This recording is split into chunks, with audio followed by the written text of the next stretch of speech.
जी अस्सलाम वालेकुम। Please confirm करिए मेरी आवाज़ ठीक आ रही है और स्क्रीन हम अच्छे से देख सकते हैं।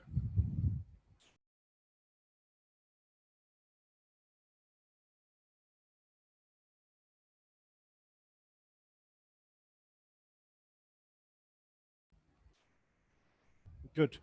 अच्छा जी, आज का हमारा लेक्चर जो है फंडामेंटल एनालिसिस, आज हम स्टडी करने वाले हैं। आज की क्लास लेने के बाद आप इस काबिल हो जाएंगे कि इकोनॉमिक्स फंडामेंटल्स को आप देख सकते हो।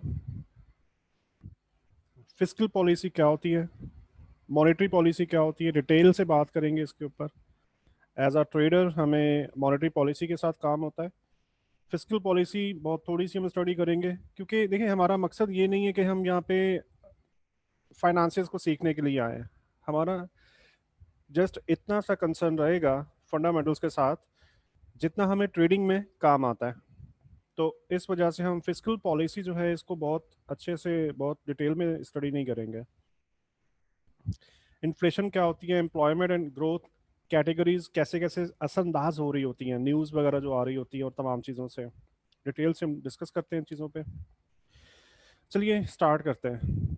इकोनॉमिक फंडामेंटल्स, सबसे पहले ये देखते हैं कि इकोनॉमिक फंडामेंटल्स होते क्या हैं एक्चुअली, किस चीज़ का नाम है। जस्ट फॉरेक्स फैक्ट्री का नाम इकोनॉमिक फंडामेंटल्स है तो ये गलत है। जो हम चार्ट को एनालाइज कर रहे होते हैं ना, फॉरेक्स मार्केट को ट्रेड कर रहे होते हैं, कि कोई भी किसी भी किस्म का स्टॉक आप ट्रेड करना चाहते हो, तो एनालिसिस जो होते हैं दो तरह के होते हैं, टेक्निकल एनालिसिस और दूसरे फंडामेंटल एनालिसिस। टेक्निकल जो आज तक हम पिछले क्लासेस के अंदर पढ़ते रहे, फंडामेंटल्स आज हम पढ़ने वाले हैं। ये होते क्या है कि किसी भी मुल्क के अंदर एक ग्रुप होता है जो उस मुल्क में मईशतदान होते हैं ना, ये लोग क्या कर रहे होते हैं, कुछ तज्जिए कर रहे होते हैं उस मुल्क के इकनॉमी के ऊपर कि कहाँ तक जा रही है हमारी इकोनॉमीज और आगे क्या होने वाला है। इसके अलावा सेंट्रल बैंक्स क्या डिसीजन लेने वाले हैं, गवर्नमेंट्स क्या डिसीजन लेने वाली हैं, इनके ऊपर ही कुछ तज्जिया चल रहा होता है इनका। ये क्या करते हैं, तज्जिया करते हुए ये कुछ फिगर्स को देख रहे होते हैं, जो फिगर्स की सूरत में अपने इनके अंदाजे होते हैं जो हमें फॉरेक्स फैक्ट्री के अंदर नजर आ रहे होते हैं। जो हम देखते हैं ना फॉरेक्स फैक्ट्री में जाएं तो previous data, current data and actual data, last figures, ठीक है, और एक्सपेक्टेड, सॉरी। तो ये एक्सपेक्टेड क्या होता है, ये एक्सपेक्टेड ये होता है कि इस मुल्क के अंदर जो लोग, मईशत दानों का जो ग्रुप है, वो आने वाले इंडिकेटर के बारे में क्या सोच रहा है। ये जस्ट एक अंदाजा होता है जिसकी, जो हम जिसको एक वे एक लेके चल सकते हैं, एक टारगेट लेके चल सकते हैं कि हाँ इस तरह से कुछ हो सकता है, पॉजिटिव जा सकती है करेंसी या नेगेटिव जा सकती है, या आने वाली जो न्यूज़ है, आने वाला जो न्यूज़ इंडिकेटर है, मतलब हम ये भी कह सकते हैं कि जो न्यूज़ आने वाली है ना, वो एक जस्ट इंडिकेटर होता है, राइट। तो वो किस डायरेक्शन में जा सकती है, वो पॉजिटिव जा सकती है या नेगेटिव जा सकती है, ये तमाम चीज़ें हमें उस मुल्क के मईशतदान अपने अंदाजों के तहत बना के पहले से पहले दे रहे होते हैं, जिनको हम इकोनॉमिक फंडामेंटल्स कहते हैं। अपनी ट्रेडिंग को बहुत बेहतरीन बनाने के लिए हमें फंडामेंटल्स को देखना बहुत ही ज़रूरी होता है। अल्टीमेटली मार्केट उसी डायरेक्शन में जाती है, मतलब ये जो ट्रेंडिंग है, ट्रेंडिंग उसी डायरेक्शन में चल रही होती है जिस डायरेक्शन में सेंट्रल बैंक अलाइंड होता है। अगर सेंट्रल बैंक बुलिश है तो चार्ट में आपको अप ट्रेंड नजर आता है, अगर सेंट्रल बैंक बियरिश है तो चार्ट में आपको डाउन ट्रेंड नजर आता है। ये जो डायरेक्शन होती है ना, लंबे लंबे जो ट्रेंड होते हैं, ये मैं M5 के ट्रेंड की बात नहीं कर रहा, M15 के, इवन H1 के भी, ऐसे ट्रेंड जो हफ्तों हफ्तों लंबे चलते हैं, तमाम ट्रेंड्स सेंट्रल बैंक्स की डायरेक्शन में ही ट्रेवल कर रहे होते हैं। टेक्निकल एनालिसिस जो हमने अभी तक स्टडी की है पिछले क्लासों के अंदर, ये तमाम किस्म की इंफॉर्मेशन उनके अंदर भी मौजूद होती हैं, लेकिन अभी हम उन चीज़ों को बहुत अच्छे से पिक नहीं कर पाएंगे, थोड़ा सा 6-8 माह 1 साल गुजारे, टेक्निकल के साथ तजुर्बे करें, एक्सपीरियंस करें, रीट्राइज करें, उसके बाद आप इस काबिल हो सकते हो कि आप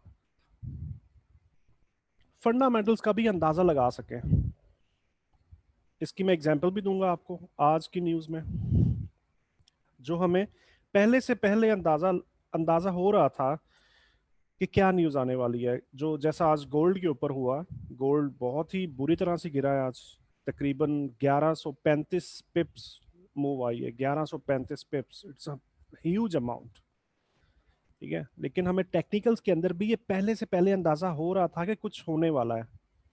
तो ये तमाम किस्म की इंफॉर्मेशन जो होती है ना फंडामेंटल्स की, ये टेक्निकल टेक्निकल के अंदर भी एम्बेड होती हैं, लेकिन कुछ टाइम गुजारने के बाद, थोड़ा एक्सपीरियंस हासिल करने के बाद, हम इस काबिल हो जाते हैं कि हम अंदाजा लगा सकें कि एक्चुअली क्या हो रहा है चार्ट के अंदर, डायरेक्शन कौन सी आने वाली है। इसके अलावा फंडामेंटल्स हमें क्यों देखना चाहिए? मिसाल के तौर पे देखें, एक बात आपने भी अक्सर ये सुनी होगी कि ट्रेडिंग बिजनेस के अंदर 100% कुछ नहीं होता। ठीक है, कोई भी टेक्निकल 100% काम नहीं करता। इसकी क्या वजह होती है? हो सकता है कोई भी स्ट्रेटजी आपको बाय बता रही है और आपने बाय ले भी ली है और ट्रेड प्रॉफिट पे चल रही है, लेकिन अगर आप फंडामेंटल्स नहीं देख रहे ना, तो क्या नुकसान हो सकता है आपको? जैसा कि ये बातें पहले भी बहुत दफ़ा रिपीट की जा चुकी हैं, बहुत पहले भी बताई जा चुकी हैं कि फंडामेंटल आने से आधा घंटा पहले अपनी ट्रेड बंद कर दें। ठीक है, तो फंडामेंटल्स को हम देखते क्यों हैं, या अपनी ट्रेड हम क्यों बंद करेंगे, ये क्वेश्चन पैदा होता है।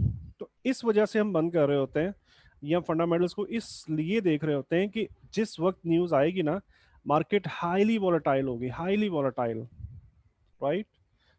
और उसके बाद कुछ इस तरह भी हो सकता है और इस तरह भी हो सकता है।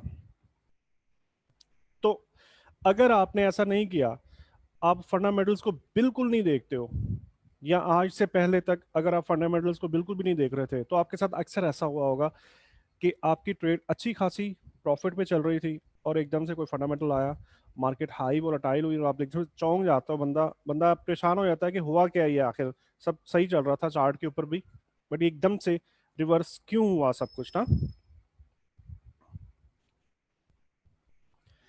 तो फंडामेंटल्स को जब आप देखते हो ना, तो इस तरह की मूव से आप बच जाते हो।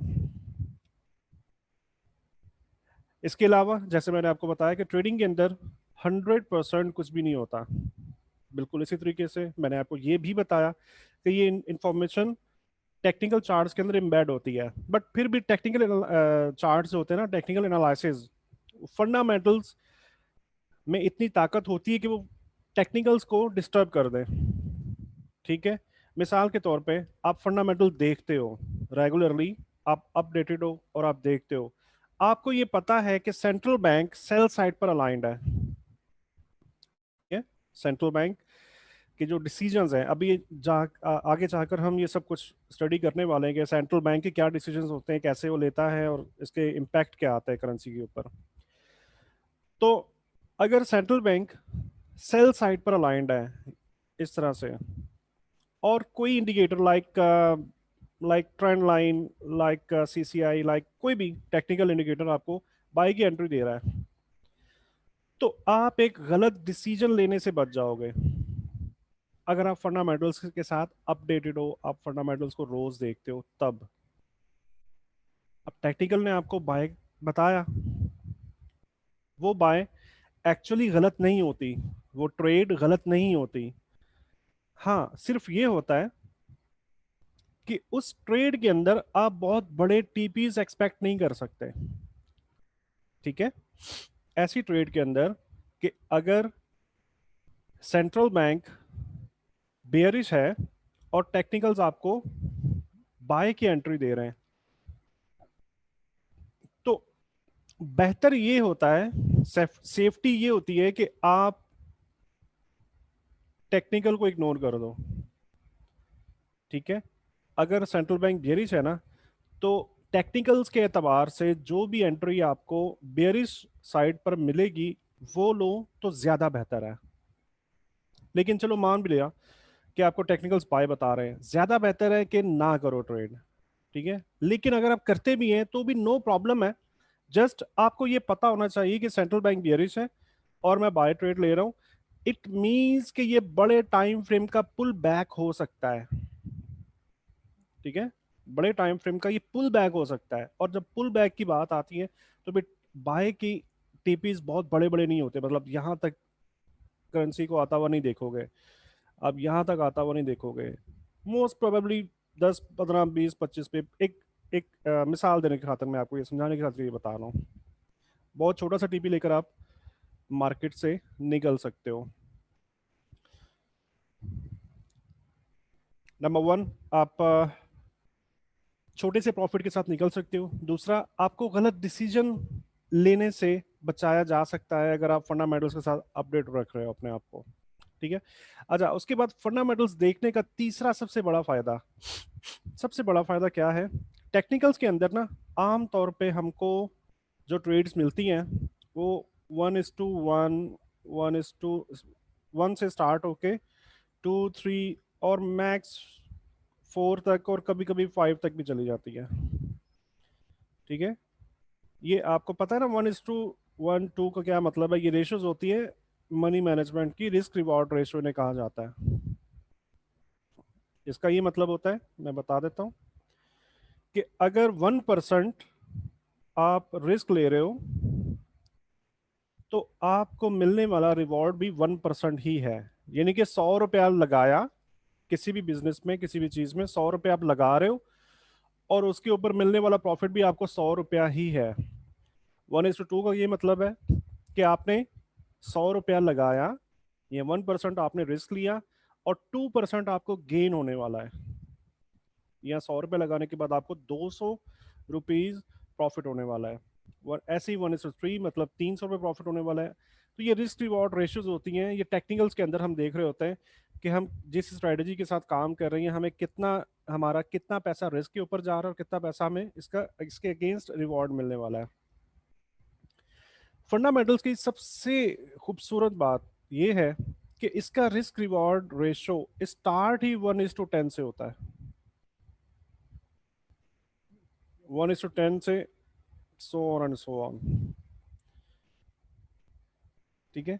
होता क्या है कि ये जो बड़े बड़े ट्रेंड होते हैं ना, जो हफ्तों तक चल रहे होते हैं, ये इन फंडामेंटल्स की वजह से चल रहे होते हैं। और सेंट्रल बैंक की अलाइनमेंट हमें बस देखना होती है कि सेंट्रल बैंक की साइड पर अलाइंड है, और हम पुल बैक के ऊपर उन ट्रेंड्स के अंदर शामिल हो सकते हैं। और अगर पहले से पहले हमने ये तमाम चीज़ें देख ली, तो रिवर्सल होने के बाद ट्रेंड के स्टार्टिंग से ही हम बाई की एंट्री में आ सकते हैं, और ये ट्रेंड जो हफ्तों चलने वाला है हम ले सकते हैं। तो इसके अंदर एसएल बहुत छोटा है, और टेक प्रॉफिट्स आपको बहुत बड़े बन रहे होते हैं। ये एक बहुत बड़ा, सबसे बड़ा ये फायदा है फंडामेंटल को स्टडी करने का।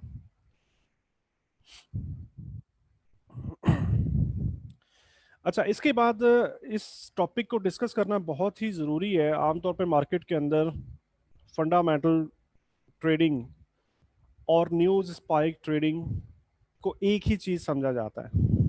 या अगर आप किसी से भी पूछो कि फंडामेंटल ट्रेडिंग क्या होती है, तो वो जस्ट आपको ये बता देते हैं कि जी, न्यूज़ का स्पाइक जो है वो फंडामेंटल ट्रेडिंग है।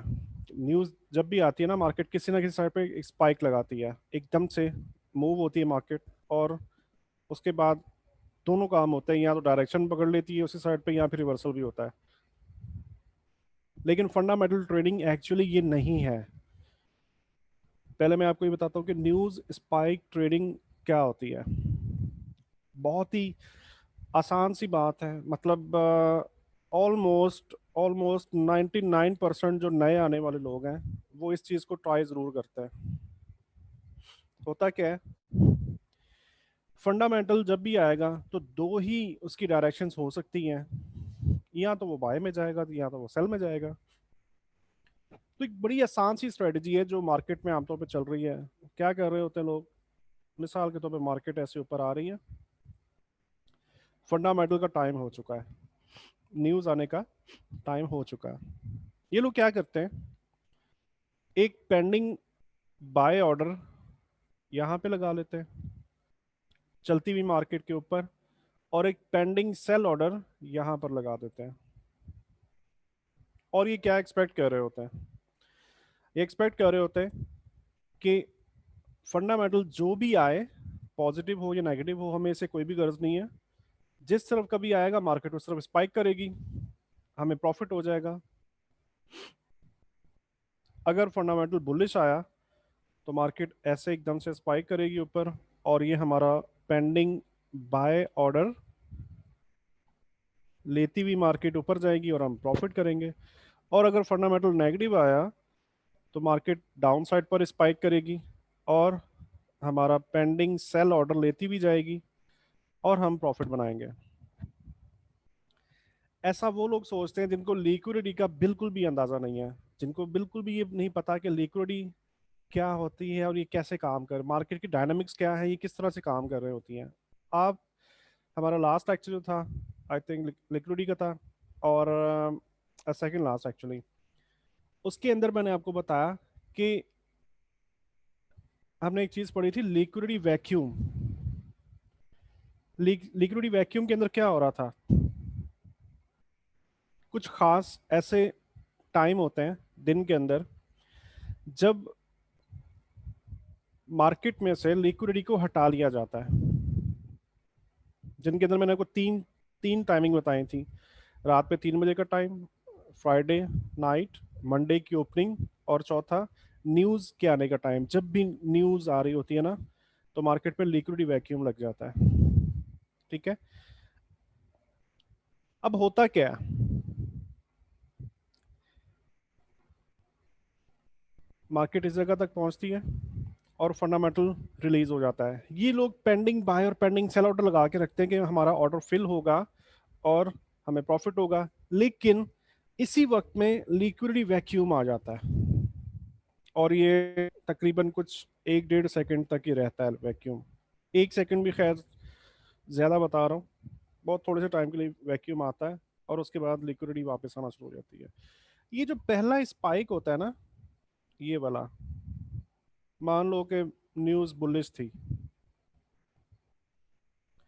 ये पहला स्पाइक एक्चुअली बिड और आस्क के खुलने की वजह से MT4 में हमें एक कैंडल की सूरत में नजर आ रहा होता है।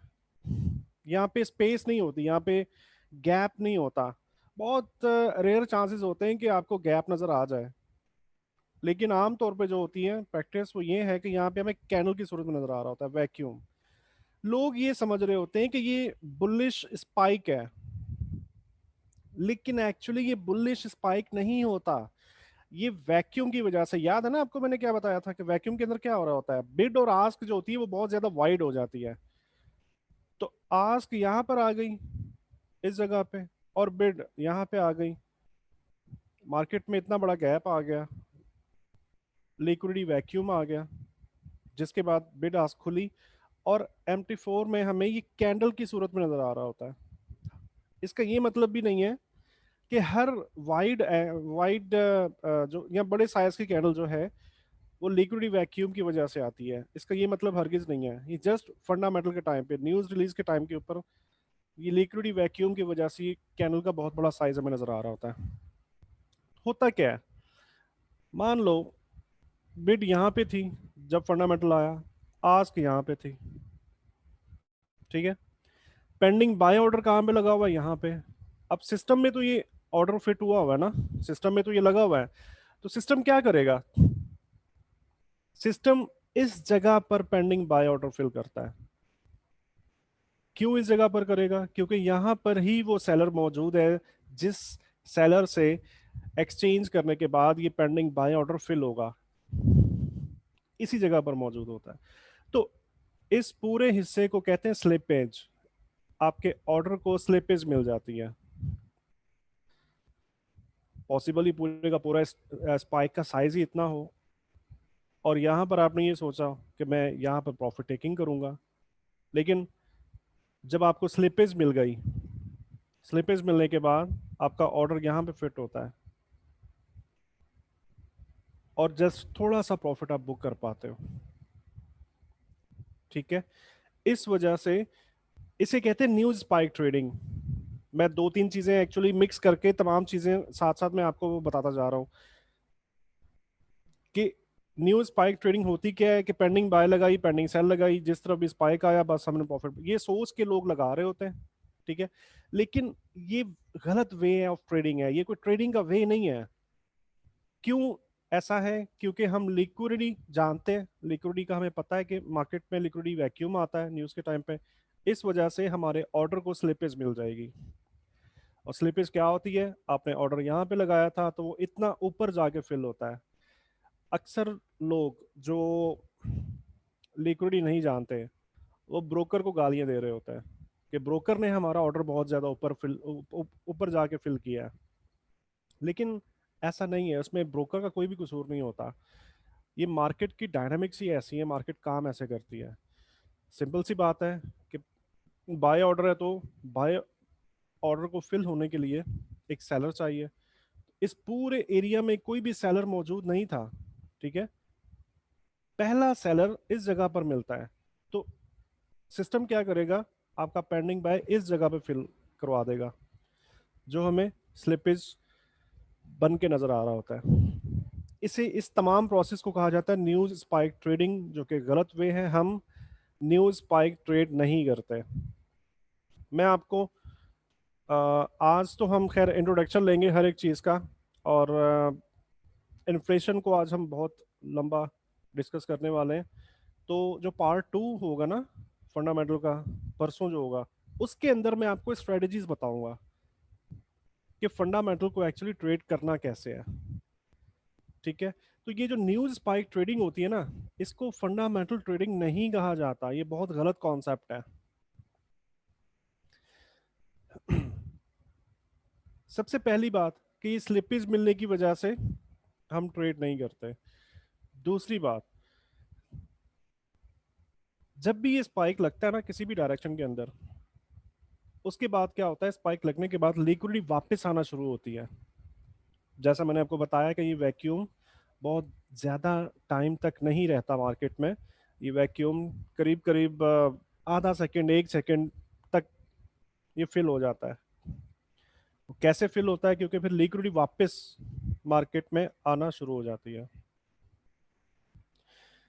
जब नई लिक्विडिटी मार्केट में आती है ना, तो वो लिक्विडिटी हमारे लिए नहीं होती। सबसे पहले वो लिक्विडिटी मिलती है सेंट्रल बैंक्स को, और बड़े बड़े जो फाइनेंशियल इंस्टीट्यूशंस हैं, बड़े बड़े फंड्स हैं, हेज फंड्स हैं, ये लिक्विडिटी उनके लिए होती है। तो मार्केट में आने वाली सबसे पहली लिक्विडिटी हमें नहीं मिलती। इस वजह से ये भी चांसेस हैं कि आपका ऑर्डर यहाँ पर भी फिल ना हो और ज़्यादा ऊपर चला जाए। क्योंकि जब इस जगह पर लिक्विडिटी आना शुरू हुई थी ना, तो ये आपके लिए नहीं थी, ये लिक्विडिटी आपको नहीं दी जा सकती। सिस्टम इस तरह से काम कर रहा है। नंबर टू, सेंट्रल बैंक्स को लिक्विडिटी मिल गई। उसके बाद कुछ रोबोट्स काम कर रहे होते हैं, कुछ एल्गोरिथम्स काम कर रहे होते हैं फ्यूचर मार्केट में, फॉरेक्स मार्केट के अंदर, जिनको एच एफ टीज कहा जाता है। H F Ts, high frequency trading system. ये क्या होता है? ये ऐसे सिस्टम होते हैं, सुपर कंप्यूटर से भी ज्यादा पावरफुल होते हैं, राइट? और जितनी देर के अंदर एक इंसान आंखें बंद करता है और खोलता है, मींस पलक झपकता है, इतनी देर के अंदर ये मार्केट में आते हैं, ऑर्डर लगाते हैं, प्रॉफिट करते हैं, और टीपी करके निकल भी जाता है। ठीक है, इन्हें कहा जाता है H F Ts, high frequency trading systems. तो नंबर टू पे जो आने वाली लिक्विडिटी होती है ना, वो ये सिस्टम्स ले जाते हैं। इतनी तेजी से ये लोग आ रहे होते हैं, आने के बाद, ट्रेड करने के बाद ये निकल भी जाते हैं। तो जिससे क्या होता है, मुसलसल कुछ लिक्विडिटी आ रही होती है, वैक्यूम लग रहा होता है। लिक्विडिटी ये बहुत ही मतलब फ्यूचर मार्केट मुझे फिर समझानी पड़ेगी। फ्यूचर मार्केट में ये होता है कि जो टीपीज होते हैं ना, वो सिर्फ 2 पॉइंट होता है, 1 पॉइंट, 2 पॉइंट, 3 पॉइंट, उसमें बहुत लंबे लंबे टीपी नहीं होते। यानी कि अब ये समझ लो कि एक पिप का 10वां हिस्सा या 8वां हिस्सा या छठा हिस्सा इनका टीपी होता है। ठीक है, एक पिप का 8वां छठा हिस्सा तकरीबन इनका।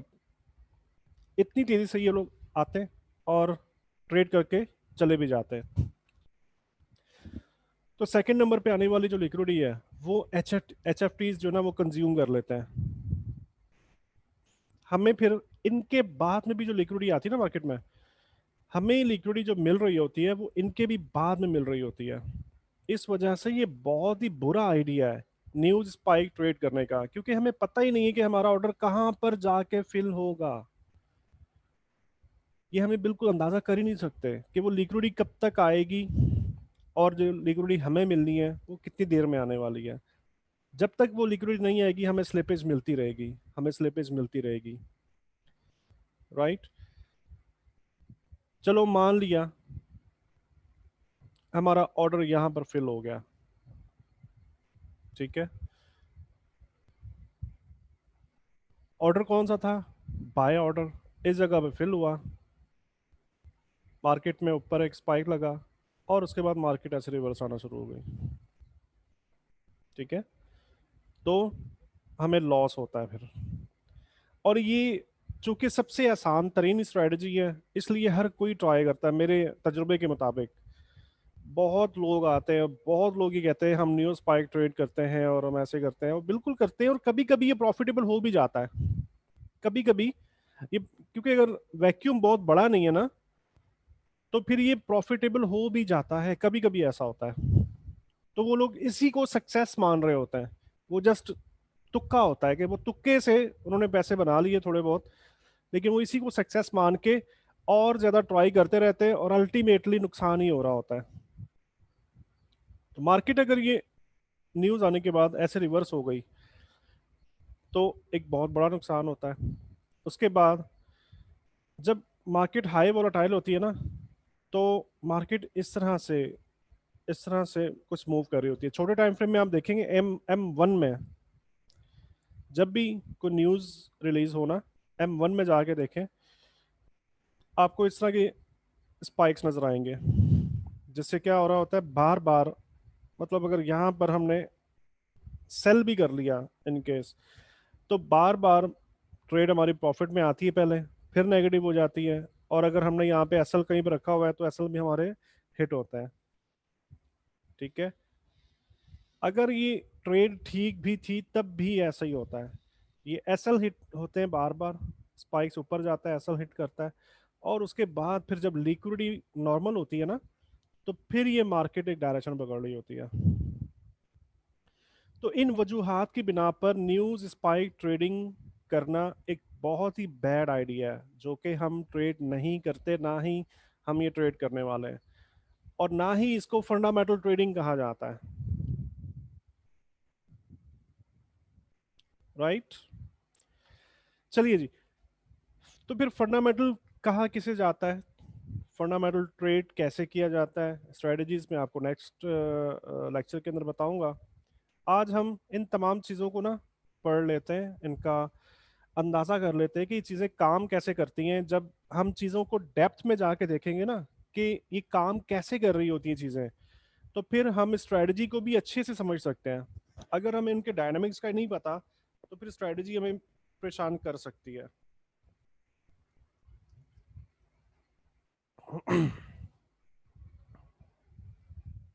इसके अलावा मैं आपको ये बता दूं, फंडामेंटल ट्रेडिंग या फंडामेंटल, ये एक बहुत ही वसी और इस बहुत ही वाइड टॉपिक है। इसके लिए सबसे पहले आपकी इंग्लिश बहुत स्ट्रांग होनी चाहिए। नंबर टू, आपका जो एजुकेशनल बैकग्राउंड है वो फाइनेंस के साथ रिलेट करना चाहिए, तब जाकर आप फंडामेंटल्स को अच्छे से स्टडी कर सकते हो, अच्छे से पढ़ सकते हो। और ये बहुत ही मेहनत तलब काम है। इतनी जल्दी, इतनी आसानी से बिलाशुबा 2 लेक्चर्स के अंदर इसको कवर करना, फंडामेंटल को कंप्लीटली कवर करना इम्पॉसिबल है। ये कहना गलत नहीं होगा कि आप फंडामेंटल के ऊपर अगर काम करो। और मेरा मेरा जो जाती एक्सपीरियंस है, मेरा जो ख्याल है, मैं ये कहता हूँ तकरीबन 3 साल लग जाते हैं बंदे को फंडामेंटल्स को समझने में, उनको एक्सरसाइज करने में, देखने में। और इसमें वेरिएशंस बहुत सारी आ रही होती है ना। उसके बाद इतना टाइम गुजारने के बाद आप ये कह सकते हो कि मैं फंडामेंटल जो है ना वो सीख चुका हूँ और मैं फंडामेंटल ट्रेड कर रहा हूँ। तो अब ये तमाम के तमाम फंडामेंटल्स हम आज स्टडी नहीं करेंगे, इवन कल के लेक्चर में भी हम ये स्टडी नहीं करने वाले। हम जस्ट उतने फंडामेंटल्स पढ़ेंगे जितनी ट्रेडिंग के अंदर हमें ज़रूरत है। और उन पॉइंट्स को समझने के लिए हमें कुछ और चीज़ें समझनी है। चलिए स्टार्ट करते हैं, वो कौन कौन सी चीज़ें हैं। सबसे पहले हम ये देखते हैं कि किसी भी मुल्क के अंदर पॉलिसीज जो बनाई जा रही होती है, मेजर पॉलिसीज कितने टाइप्स की होती हैं। दो टाइप्स की होती हैं। Number 1 fiscal policy, number 2 monetary policy. Fiscal policy क्या होती है? फिस्कल पॉलिसी किसी भी मुल्क की जो गवर्नमेंट होती है ना, उस मुल्क की गवर्नमेंट फिस्कल पॉलिसी बना रही होती है। और इसके अंदर क्या किया जा रहा होता है? आपने अक्सर एक वर्ड सुना होगा, बजट।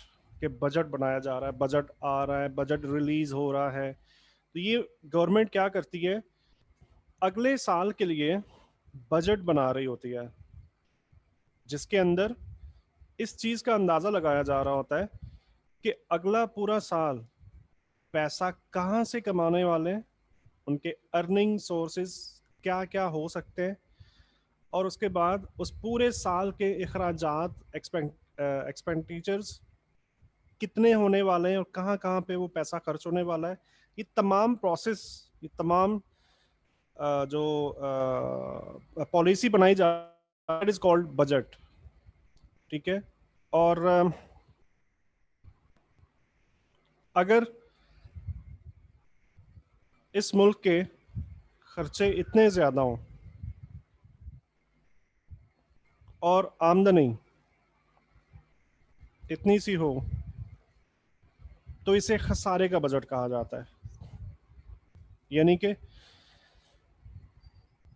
इनके खर्चे बहुत ज़्यादा हैं, मैं यहाँ पे लिख देता हूँ, और इस मुल्क की आमदनी बहुत ही कम है। इसका मतलब है कि ये खसारे का बजट है। ठीक है। और ये जो गैप है, ये वाला गैप, ये कैसे पूरा किया जाता है?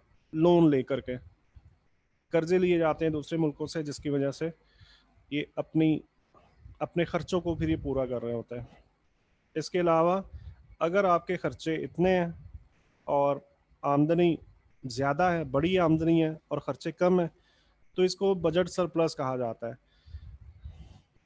तो ये जो डिफरेंस है, ये फिर उस मुल्क की तरक्की में और इस तरह की मुख्तलिफ तरक्याती प्लान्स बन रहे होते हैं, तो ये पैसा फिर वहाँ पे लग रहा होता है।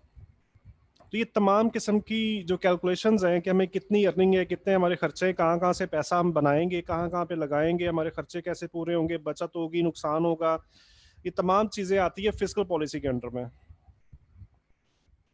ठीक है। और ये किसी भी मुल्क की गवर्नमेंट बनाती है, इसमें सेंट्रल बैंक का कोई भी किरदार नहीं होता। तो तब ये तो बहुत माइनर सा होता है, बहुत थोड़ा सा होता है। इसके बाद आती है monetary policy. As a trader हमें फिस्कल पॉलिसी से काम नहीं होता। ठीक है। फिस्कल पॉलिसी जो भी है उस कंट्री की, हमें उससे कुछ भी लेना देना नहीं है। एज अ ट्रेडर हमें जो काम है, जो समझने की चीज़ है, वो है monetary policy. Fundamentals actually monetary policies को देखने का ही नाम है in in trading profession. Monetary policy क्या होती है, थोड़ा सा इस पे बात कर लेते हैं। मॉनेटरी पॉलिसी उस बैंक, आई मीन उस मुल्क का सेंट्रल बैंक बनाता है। सेंट्रल बैंक कौन सा होता है? जैसे हमारे यहाँ बहुत से बैंक है, एमसीबी है, यूबीएल है, एबीएल है, फैसल बैंक है, वगैरह वगैरह वगैरह। लेकिन ये सेंट्रल बैंक नहीं है। हमारा पाकिस्तान का जो सेंट्रल बैंक है वो स्टेट बैंक ऑफ पाकिस्तान है, जो बाकी तमाम बैंक्स के ऊपर एक रेगुलेशंस भी अप्लाई करके रखता है। तो ऐसे ही किसी भी मुल्क का जो सेंट्रल बैंक है ये बना रहा होता है, जिसे मॉनेटरी पॉलिसी का नाम दिया जाता है। ये क्या कर रहा होता है, इसमें क्या देख रहा होता है, क्या क्या चीजें इसमें चल रही होती है मॉनेटरी पॉलिसी में, आइए उसको देखते हैं। ये बैंक क्या कर रहा होता है, इस मुल्क के अंदर कुछ पैसा गर्दिश कर रहा होता है। कैसे? मिसाल के तौर पे पैसा कभी किसी के पास है, कभी किसी के पास है। मतलब कोई शॉपकीपर है, एक कस्टमर किसी शॉपकीपर के पास जाता है, कोई चीज़ परचेज करता है, वो पैसा उसको देता है, ठीक है। उसके बाद वो शॉपकीपर पैसा होलसेलर को देता है, ये पैसा उसके पास चला गया। उसके बाद ये होलसेलर ने जो मटेरियल बनाने वाला फैक्ट्री या छोटे पैमाने के ऊपर जो काम कर रहे हैं, या ये बड़ा होलसेलर भी हो सकता है, या डिस्ट्रीब्यूटर जिन्हें कहा जाता है, ये पैसा वहाँ पे चला जाता है। फिर उसके बाद ये घूमता हुआ छोटे कारखाने वहाँ पे चला जाता है, फिर जाते हुए ये पैसा फिर घूमता है और ये बड़े कारखानों में चला जाता है, जो ये मटेरियल जो गुड्स ये बनाई जा रही हैं।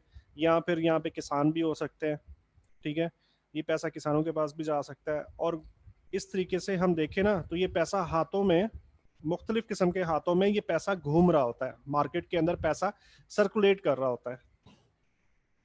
और हर मुल्क का सिस्टम यही ऐसे चल रहा होता है। तो सेंट्रल बैंक क्या करता है? सेंट्रल बैंक ये करता है, इस मुल्क के अंदर जितना पैसा भी घूम रहा है, उस पैसे को ये मॉनिटर कर रहा होता है और ये चीजें नोट कर रहा होता है कि इस मुल्क के अंदर पैसा कितना मौजूद है। नंबर वन, कितना मौजूद है। नंबर टू, क्या ये पैसा बढ़ रहा है या कम हो रहा है। नंबर थ्री, अगर ये पैसा बढ़ रहा है तो कितनी स्पीड से बढ़ रहा है। नंबर फोर, अगर ये पैसा कम हो रहा है तो कितनी स्पीड से कम हो रहा है। ये तमाम एक्टिविटीज किसी भी मुल्क का सेंट्रल बैंक परफॉर्म कर रहा होता है। इसके बाद ये लोग क्या चाहते हैं,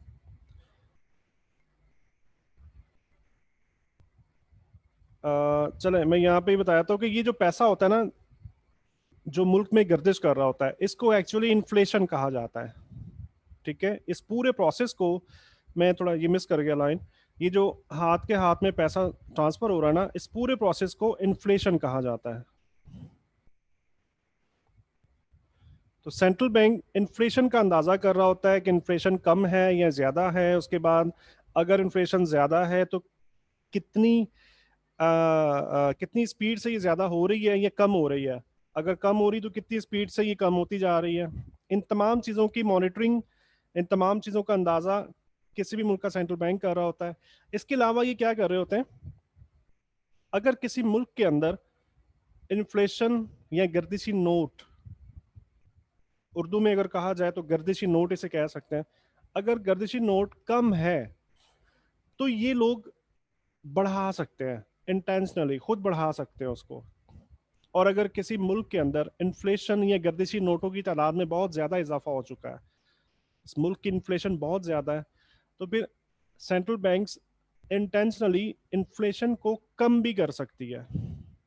ये दो काम कर रहे होते हैं असल में। आज इस पूरे लेक्चर के अंदर हम ये दो काम जो बैंक करता है ना, कि इन्फ्लेशन अगर ज़्यादा है तो वो कम करने जा रहा है, तो उसके पास कुछ कुछ टूल्स होते हैं जिन टूल्स का इस्तेमाल करता है बैंक, और इन्फ्लेशन कम हो रही होती है, उसको हम स्टडी करेंगे। इसके अलावा अगर इन्फ्लेशन बहुत कम है और इन्फ्लेशन अब बढ़ानी मकसूद है, सेंट्रल बैंक ही चाहता है कि इन्फ्लेशन को बढ़ाना है मुझे, उसके लिए भी उसके पास कुछ टूल्स होते हैं और हम उन टूल्स को डिटेल से स्टडी करेंगे। एज अ ट्रेडर हमें इन्हीं चीज़ों से ज़्यादा वास्ता पड़ता है। तो होता क्या है, हमें ट्रेडिंग में ये कैसे काम कारआमद होंगी चीज़ें, हम ये सब क्यों पढ़ रहे हैं, इसलिए कि अगर हम ये बात हमारे सामने आ जाती है कि उन टूल्स का इस्तेमाल किया जा रहा है, सेंट्रल बैंक्स की तरफ से कोई भी न्यूज आती है कि उन टूल्स में से कोई भी टूल इस्तेमाल किया जा रहा है, तो हमें पता होगा कि इन टूल्स को इस्तेमाल करने के बाद करेंसी पर क्या इम्पैक्ट आने वाला है।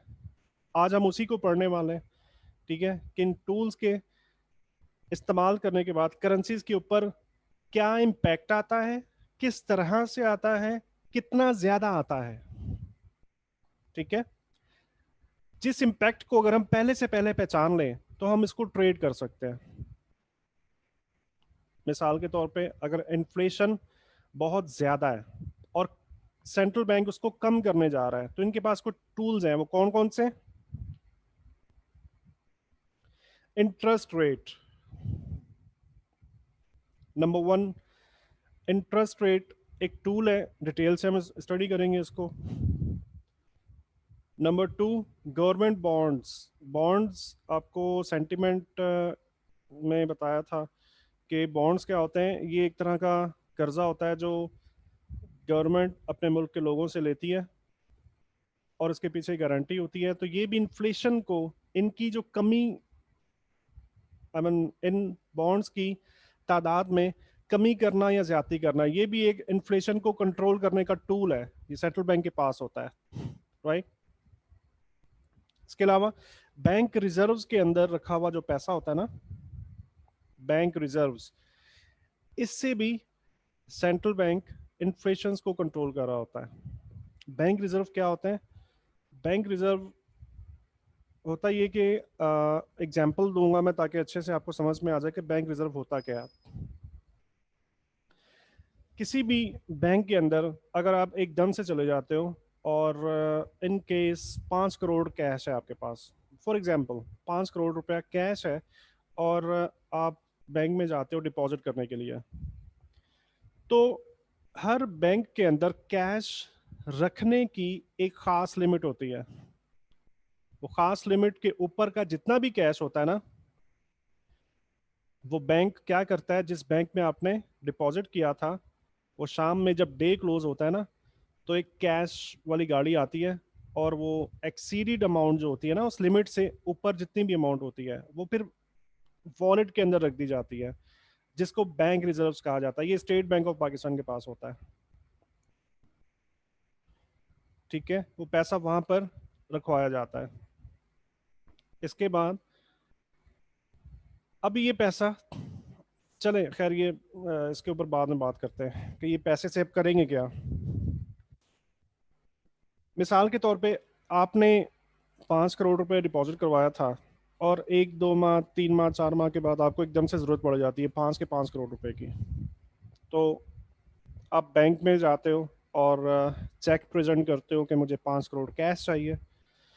तो बैंक के अंदर मैंने आपको बताया कि ख़ास लिमिट होती है, इससे ऊपर बैंक एक्सीड नहीं कर सकता ब्रांचेस के अंदर पैसा रखने के लिए। तो ये क्या करते हैं, अगर उस वक्त में इनके अपने रिजर्व्स के अंदर हो पैसा तो ये मंगवा देंगे, अगर नहीं इनके पास होता, क्योंकि मैं बात जो करने वाला था वो ये थी, ये जो एक्सीड पैसा होता है ना, ये इनके लिए किसी काम में नहीं आ रहा होता।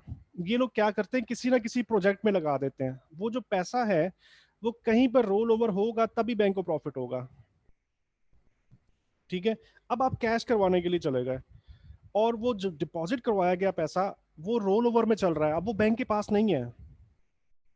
1 माह 2 माह के बाद वो 4 करोड़ रुपया इन केस, अब वो उस बैंक के पास नहीं है, वो किसी ना किसी जगह पर सर्फ हो चुका है। या तो किसी को लोन दे दिए, लोन की शक्ल में दे दिया गया है, या किसी प्रॉपर्टीज की शक्ल में वो प्रॉपर्टी परचेज कर ली गई है जो बैंक से मार्कअप कमा रहा होता है, पैसा कमा रहा होता है।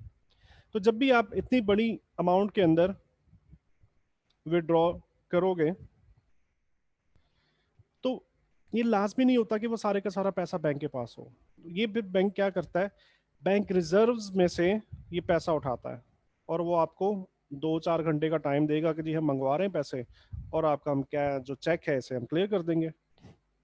तो वो जो पैसा आता है ना, वो बैंक रिजर्व में से आ रहा होता है, जिससे फिर क्या होता है, स्टेट बैंक ऑफ पाकिस्तान फिर उनके ऊपर कुछ मार्कअप अप्लाई करता है कितने दिन तक। ये एक तरह का लोन होता है जो छोटा बैंक स्टेट बैंक से ले रहा होता है, बैंक रिजर्व में से ये लोन ले रहा होता है। वो लोन लेने के बाद वो आपको पैसा वापस किया जाता है, विड्रॉ दिया जाता है आपको।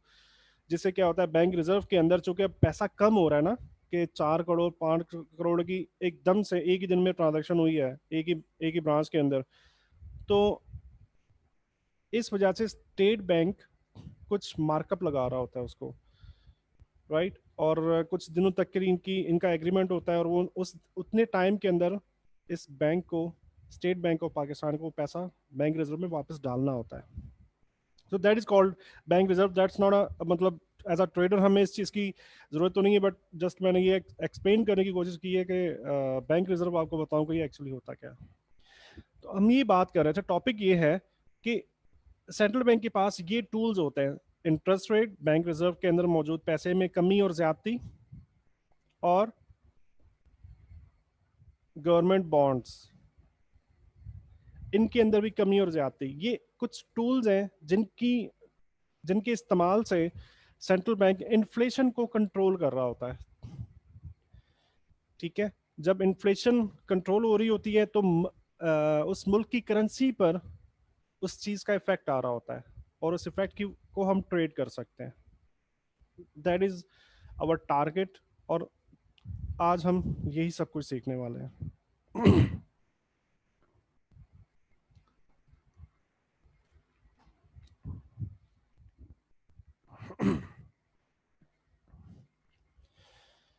इन तमाम चीज़ों को सीखने के लिए हमें मॉनेटरी पॉलिसी को डिटेल के साथ पढ़ना होगा, मॉनेटरी पॉलिसी को डिटेल के साथ सीखना होगा कि एक्चुअली काम कैसे करती है चीज़ें।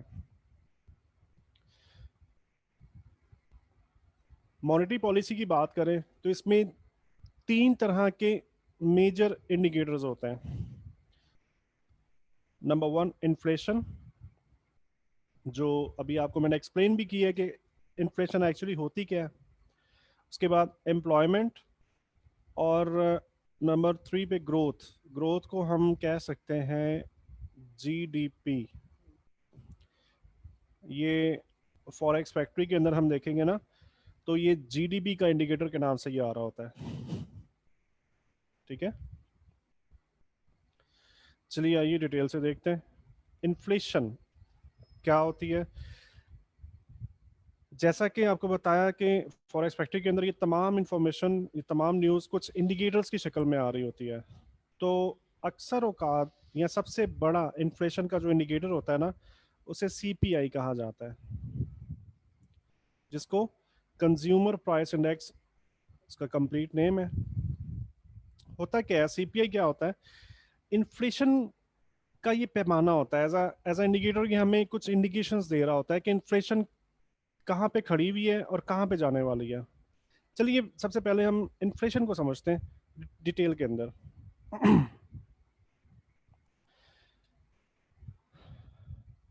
फॉर एग्जाम्पल, एक छोटा सा मुल्क है, और ये मुल्क कोई और काम नहीं करता, सिर्फ और सिर्फ डबल रोटी बनाता है, राइट। इस मुल्क में मौजूद डबल रोटियां, इनकी तादाद 1 लाख है।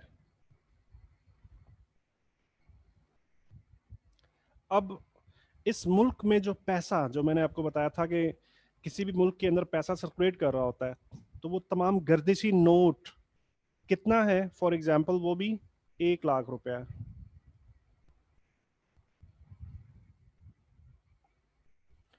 क्या आप मुझे ये बता सकते हैं कि इस मुल्क के अंदर ये जो ब्रेड है, इसकी प्राइस क्या हो, एक ब्रेड की प्राइस क्या होगी?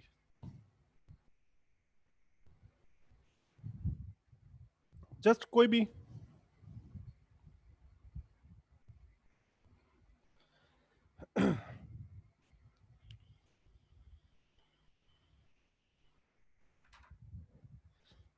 जी एग्जैक्टली exactly, 1 रुपया।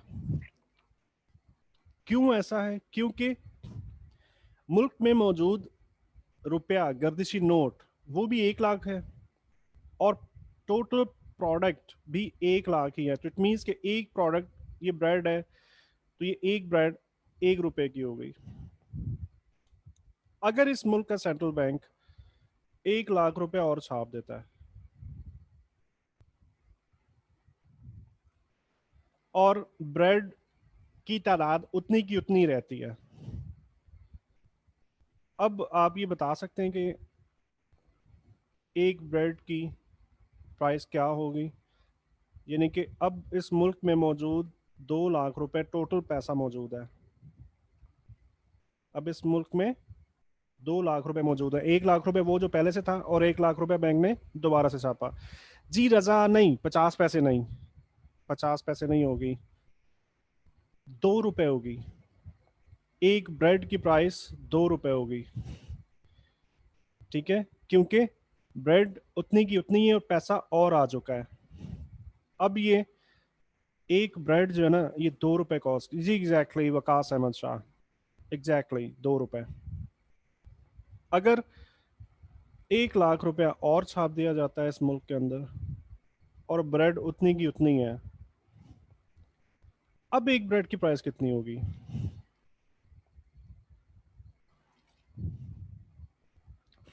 यस, 3 रुपए, ठीक है।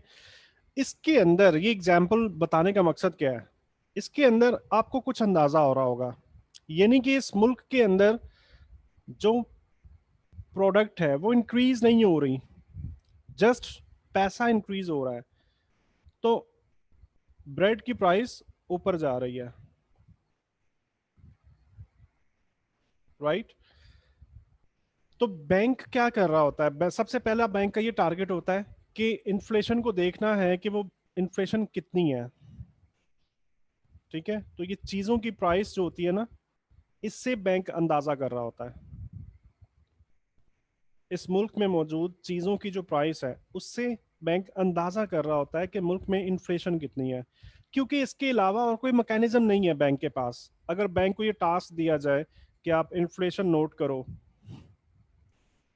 तो कोई भी ऐसा मैकेनिज्म नहीं है जिससे बैंक उस मुल्क की इन्फ्लेशन को नोट कर सके कि कितनी इन्फ्लेशन है इस वक्त।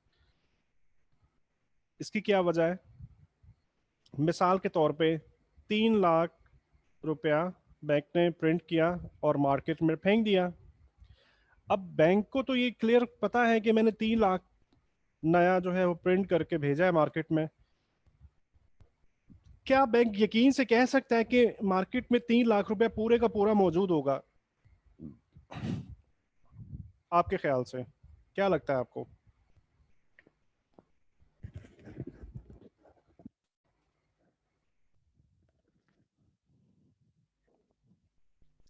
नहीं कह सकता। क्यों? क्योंकि 3 लाख रुपया तो वो है जो बैंक ने नया प्रिंट करके भेजा है। अब जब ये पैसा मार्केट में इन हुआ है, तो इसके साथ बहुत कुछ किया जा सकता है। मतलब ये पैसा, नंबर वन, मुल्क से बाहर जा सकता है। बहुत सारी वजूहात होती हैं, जैसे हुंडी का एक बिजनेस है, आप लोग शायद जानते होंगे। हुंडी के वे से मतलब ये इलीगल वे है, आपका पैसा जो है मुल्क से बाहर चला जाता है, ठीक है। 50,000 रुपये मुल्क से बाहर चले गए। उसके बाद बहुत लोग टैक्स बचाने की खातिर पैसा जो है ना वो थोड़ा सा साइड पे कर देते हैं, या उस पैसे को शो ही नहीं करते अपनी ट्रांजैक्शंस के अंदर, अपनी सेल्स के अंदर उन उस पैसे को शो नहीं करते, जिससे वो उनको क्या होता है, फायदा होता है कि वो टैक्स नहीं देना पड़ता। तो जिससे क्या होगा, मान लो 50,000 निकल गया हुंडी के जरिए, 50,000 लोगों ने वो पैसा ब्लैक कर दिया, ठीक है। 1 लाख रुपया तो ये साइड पे हो गया। उसके बाद बहुत से ऐसे लोग होते हैं जो अपना पैसा प्रॉफिट लेने की खातिर बैंक में डिपॉजिट कर देते हैं। जैसे बैंकों में स्कीम्स होती है ना, कि आप 1 साल तक पैसा हमारे पास रखो तो हम आपको 11% प्रॉफिट देंगे, 10% या 12%। तो मान लो 1 लाख रुपया बैंकों में चला गया वापस। तो इसका इस मिसाल से हमें ये साबित होता है कि फिर बैंक तो गलत हो गया ना। अगर बैंक इस सीन में रहता कि 3 लाख मैंने प्रिंट करके भेजा है और इन्फ्लेशन जो है वो 3 लाख ही है, तो बैंक तो गलत हो गया, कैलकुलेशन सारी की सारी गलत हो गई, क्योंकि वो पैसा कहीं पे डंप कर दिया गया टैक्स चोरी करने के लिए, या फिर वो बैंकों में वापस आया, या फिर वो मुल्क से वापस चला गया। इस तरह की और बहुत सारी एग्जाम्पल्स हो सकती है। तो इस वजह से बैंक को ये पता नहीं होता कि किसी मुल्क में इन्फ्लेशन इस वक्त किस लेवल पर मौजूद है, ठीक है। तो ये एक वे है कि उस मुल्क में मौजूद चीज़ों की प्राइस को बैंक नोट करे और उससे अंदाज़ा लगाए कि इन्फ्लेशन कितनी है। जैसा आपने देखा कि जैसे जैसे नया नोट प्रिंट हो रहा है, ब्रेड की प्राइस में इजाफा हो रहा है, राइट। तो एज अ ट्रेडर हमें अमेरिकन मार्केट्स से सबसे ज़्यादा वास्ता रहता है, तो हम अमेरिकन इन्फ्लेशन की बात करते हैं। तो ये जो इंडिकेटर आता है, एक सेकेंड, एक सेकेंड प्लीज। ओके, ये जो सीपीआई आता है ना इंडिकेटर, इसके अंदर अमेरिकन बैंक्स क्या कर रहे होते हैं? अमेरिकन बैंक्स अमेरिका में मौजूद तकरीबन 8,000 प्रोडक्ट्स होती हैं, ये उनके रेट्स को, उनके प्राइस को कोलेक्ट कर रहे होते हैं। मिसाल के तौर पे ये 1 जनवरी ये क्या करेंगे, 8,000 प्रोडक्ट्स होती हैं करीब करीब, उनका ये प्राइसें, उनके रेट्स नोट कर रहे होते हैं, जिनमें क्या क्या कैटेगरीज, कौन कौन सी कैटेगरी हो सकती है। फूड एंड बेवरेजेस की मेन कैटेगरी होती है, यानी कि तमाम चीज़ें जो खाने पीने वाली अशिया हैं उनके रेट का जायज़ा लिया जाता है। उसके बाद एनर्जी, जिसके अंदर डीजल, पेट्रोल, गैस, इस तरह के तमाम, इलेक्ट्रिसिटी, ठीक है, उसके बिल्स, उसकी कॉस्ट के पर यूनिट क्या है, बिजली की क्या प्राइस है। एनर्जी की कैटेगरी में ये तमाम चीज़ें फॉल आउट कर रही होती हैं। हाउसिंग, प्लॉट्स के रेट, घरों के किराए, ये तमाम चीज़ें हाउसिंग में आ रही होती हैं। अप्रैल्स, पहनने की तमाम अशिया, उनके रेट्स, आपके पैंट शर्ट्स एंड ब्ला ब्ला ब्ला ब्ला, पहनने की तमाम अशिया अप्रैल्स की कैटेगरी में आ रही होती हैं। ट्रांसपोर्टेशन की बात करें तो तमाम किराए, एयर फेयर्स हो गए, बसेस के फेयर हो गए, ट्रेन्स के फेयर हो गए, इस कैटेगरी में आ रहे होते हैं। मेडिकल केयर, आपके हॉस्पिटल्स, आपके ऑपरेशंस, मेडिसिन की प्राइस क्या चल रही है, तमाम चीज़ें ये नोट की जा रही होती हैं। इंजॉयमेंट के अंदर भी बहुत सारी, पार्क्स में एंट्री फीस, ठीक है। इसके अलावा जो इंजॉयमेंट के अंदर जो जो भी कैटेगरी आती है वो तमाम इसमें आती है, मतलब बच्चों के इवन झूले तक की भी टिकट की प्राइस नोट की जाती है, कि जो बच्चे झूले झूल रहे हैं ना, या बड़े बड़ों के भी, यहाँ पे तो खैर पाकिस्तान में ये बहुत ज़्यादा कल्चर नहीं है, बट बाहर बहुत ज़्यादा है कि बड़ों के भी स्पेशल अलग से झूले होते हैं और मुख्तलिफ किस्म के होते हैं ना, उनकी टिकट की प्राइस भी नोट की जा रही है।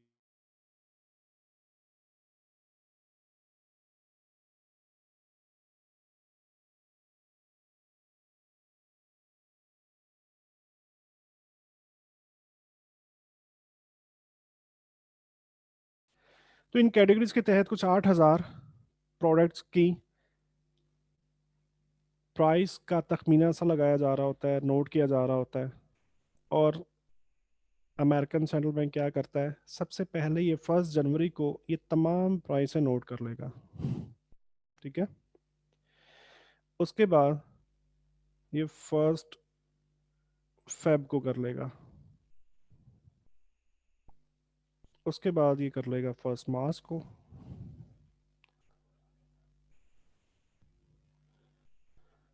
तो जब इन प्राइसों के साथ टैली करेंगे ना ये, तो फिर ये अंदाज़ा लगा सकते हैं कि जनवरी में इन तमाम चीज़ों की प्राइस क्या थी और फरवरी में क्या थी। तो इनको अंदाज़ा हो जाएगा कि रेट बढ़े या कम हुए या उतने ही रहे। अगर उतने रहे तो इनको अंदाज़ा हो जाएगा कि इन्फ्लेशन स्टेबल है। अगर महंगाई उस मुल्क के अंदर ज़्यादा हो गई तो इट मीन्स कि इन्फ्लेशन का अंदाज़ा लगाया जा सकता है कि इन्फ्लेशन भी अब ज़्यादा हो गई है। अगर कम हुई तो ये भी अंदाज़ा लग सकता है कि इन्फ्लेशन कम हो गई है। इस तरीके से पूरा साल यही प्रोसेस चल रहा होता है सेंट्रल बैंक की तरफ से, और इन्फ्लेशन का अंदाज़ा लगाया जा रहा होता है, जो कि एज अ इंडिकेटर हमें फॉरेक्स फैक्ट्री के अंदर सीपीआई, ये कंज्यूमर प्राइस इंडेक्स के नाम से हमें इंडिकेटर मिल रहा होता है। सीपीआई मुख्तलिफ तरह से भी मिल सकते हैं हमें। सीपीआई एमएम के नाम से भी मिलता है, सीपीआई M/M, ठीक है। एम का मतलब है मंथ टू मंथ। जैसे अभी मैंने आपको बताया कि 1 कैलकुलेशन हुई जनवरी के माह में, उसके बाद फरवरी के माह में, उसके बाद मार्च के, अप्रैल मई जून जुलाई। तो अगर किसी भी इंडिकेटर के आगे एम एम लिखा हुआ है तो इसका मतलब है कि ये जो इंडिकेटर रिलीज हो रहा है ना, ये मंथली कैलकुलेशंस पर मबनी है। उसके बाद आ सकता है CPI, Q slash Q, Q slash Q, इसे कहते हैं quarter to quarter. Quarter to quarter का मतलब है कि हर 3 महीने के बाद, एक साल में 12 महीने होते हैं, और अगर क्वार्टरली इसको तकसीम किया जाए तो 3 माह बनते हैं।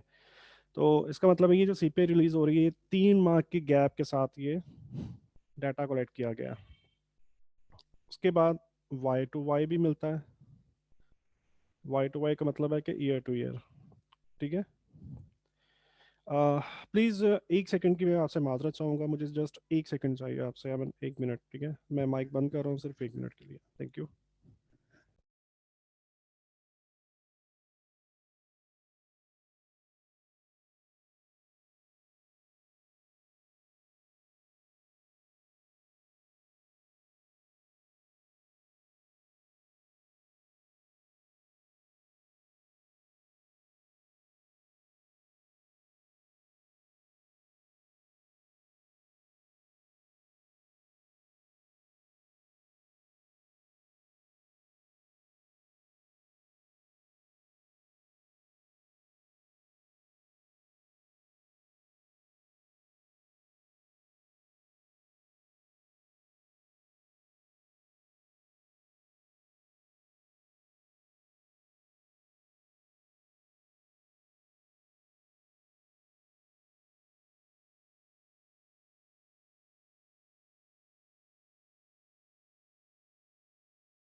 जी, सॉरी फॉर इंटरप्शन। अच्छा, तो सीपीआई की बात हो रही थी। सीपीआई हमें कुछ 3 तरह से मिल सकता है, और इसके अंदर अब हम ये जान चुके हैं कि कंज्यूमर प्राइस इंडेक्स है, और इन चीज़ों का मवाजना किया जा रहा होता है रेट्स का, जिससे हमें इन्फ्लेशन का पता चलता है। हमें नहीं, आई मीन सेंट्रल बैंक को। राइट। अच्छा, अब ये बात करते हैं इन्फ्लेशन, तो हमने समझ लिया। अब ये बात करते हैं कि इन्फ्लेशन के करेंसी पे असरात कैसे होंगे। ठीक है, किस तरह से ये, इसके अलावा दो और चीज़ें मुतासर होती हैं। एक तो करेंसी के रेट के ऊपर सबसे पहले इन्फ्लेशन असरअंदाज हो रही होती है। इसके अलावा इस मुल्क की जो एक्सपोर्ट होती है ना, एक्सपोर्ट भी इन्फ्लेशन से मुतासर हो रही होती है। अगर इन्फ्लेशन बहुत ज़्यादा है तो एक्सपोर्ट गिर जाती है बहुत। इसके बाद एम्प्लॉयमेंट, एम्प्लॉयमेंट भी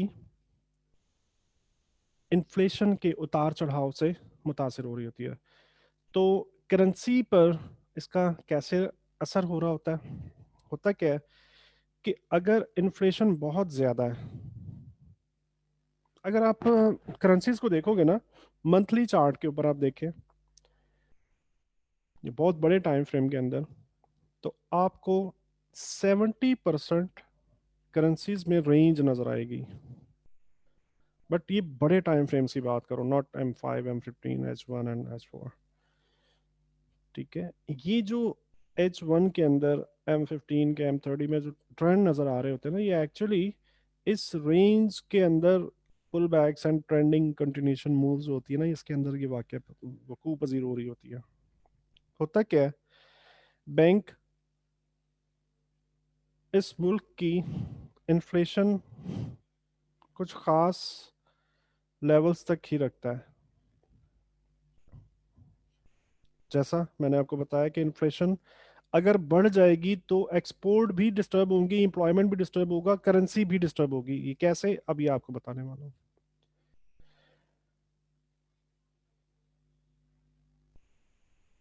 अगर इन्फ्लेशन बहुत ज्यादा बढ़ बढ़ चुकी है, बैंक के पास सबसे पहला टूल जो होता है रेट कट, या इसके अलावा एक और टूल होता है क्वांटिटेटिव ईजिंग, उसे कहा जाता है क्वांटिटेटिव ईजिंग, जिसके अंदर क्या होता है कि पैसे की छपवाई की जाती है। जैसा हमने एग्जांपल देखी थी ना अभी, कि ब्रेड की मिकदार उतनी थी लेकिन पैसा और ज़्यादा छाप के मार्केट में फेंका जा रहा था। इसी तरीके से ये टूल बैंक के पास होता है कि वो प्रिंटर्स का मुंह खोल देता है, आई मीन प्रिंटर्स ऑन कर देता है, जिससे पैसा छपता है और मार्केट में आता है। तो इन्फ्लेशन को कम करने के लिए क्या करते हैं ये पैसा छाप छाप के मार्केट में फेंकते हैं। ठीक है, जब पैसा मार्केट में आता है तो एक्चुअली पैसे की सप्लाई ज्यादा हो जाती है। ठीक है, पैसे की या डॉलर्स की सप्लाई ज्यादा हो जाती है। सप्लाई ज्यादा होने से डिमांड के अंदर कमी वाक़ होती है। जब डिमांड के अंदर कमी वाक़ होगी तो पैसा डी वैल्यू होगा, उसकी प्राइस, उसका रेट ऐसे गिरना शुरू हो जाता है।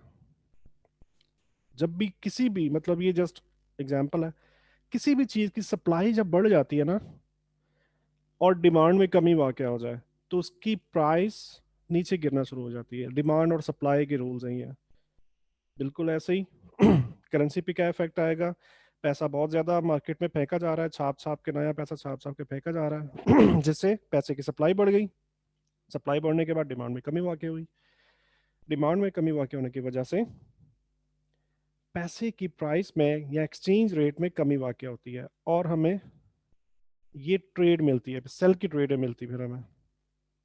ठीक है, करेंसी पर ये कैसे इफेक्ट हो रहा होता है ये मैंने आपको बता दिया। उसके बाद अगर इन्फ्लेशन बहुत कम है, इन्फ्लेशन बहुत कम हो चुकी है और बैंक ये चाहता है कि मुझे इन्फ्लेशन बढ़ानी है, तो ये बढ़ाने के लिए क्या करते हैं, ये जो प्रिंटर्स ऑन थे ना अब उनको ऑफ कर देंगे। नए नोट छापने वाली मशीनें जो ऑन थी अब उनको ऑफ कर देंगे। राइट, जब ये ऑफ होंगी तो क्या होगा, नया पैसा छपना बंद हो जाएगा जिससे क्या होगा, सप्लाई में कमी वाक़ होगी, पैसे की सप्लाई में कमी वाक़ होगी तो डिमांड बढ़ेगी। डिमांड जब भी बढ़ती है किसी भी चीज़ की तो उसकी प्राइस ऐसे ऊपर चलना शुरू हो जाती है, प्राइस ज़्यादा होना शुरू हो जाती है। ठीक है, तो करेंसी पर ये इस तरह के इफेक्ट आ रहे होते हैं, इम्पैक्ट आ रहे होते हैं इन्फ्लेशन की वजह से, जिनको हम ट्रेड कर सकते हैं चार्ट के ऊपर। हम बाय को बाय में ट्रेड करेंगे। ठीक है, इस तरीके से इन्फ्लेशन पैसे पर असरअंदाज होती है। एक्सपोर्ट पर कैसे असरअंदाज होगी, एक्सपोर्ट पर इस तरह से असरअंदाज होती है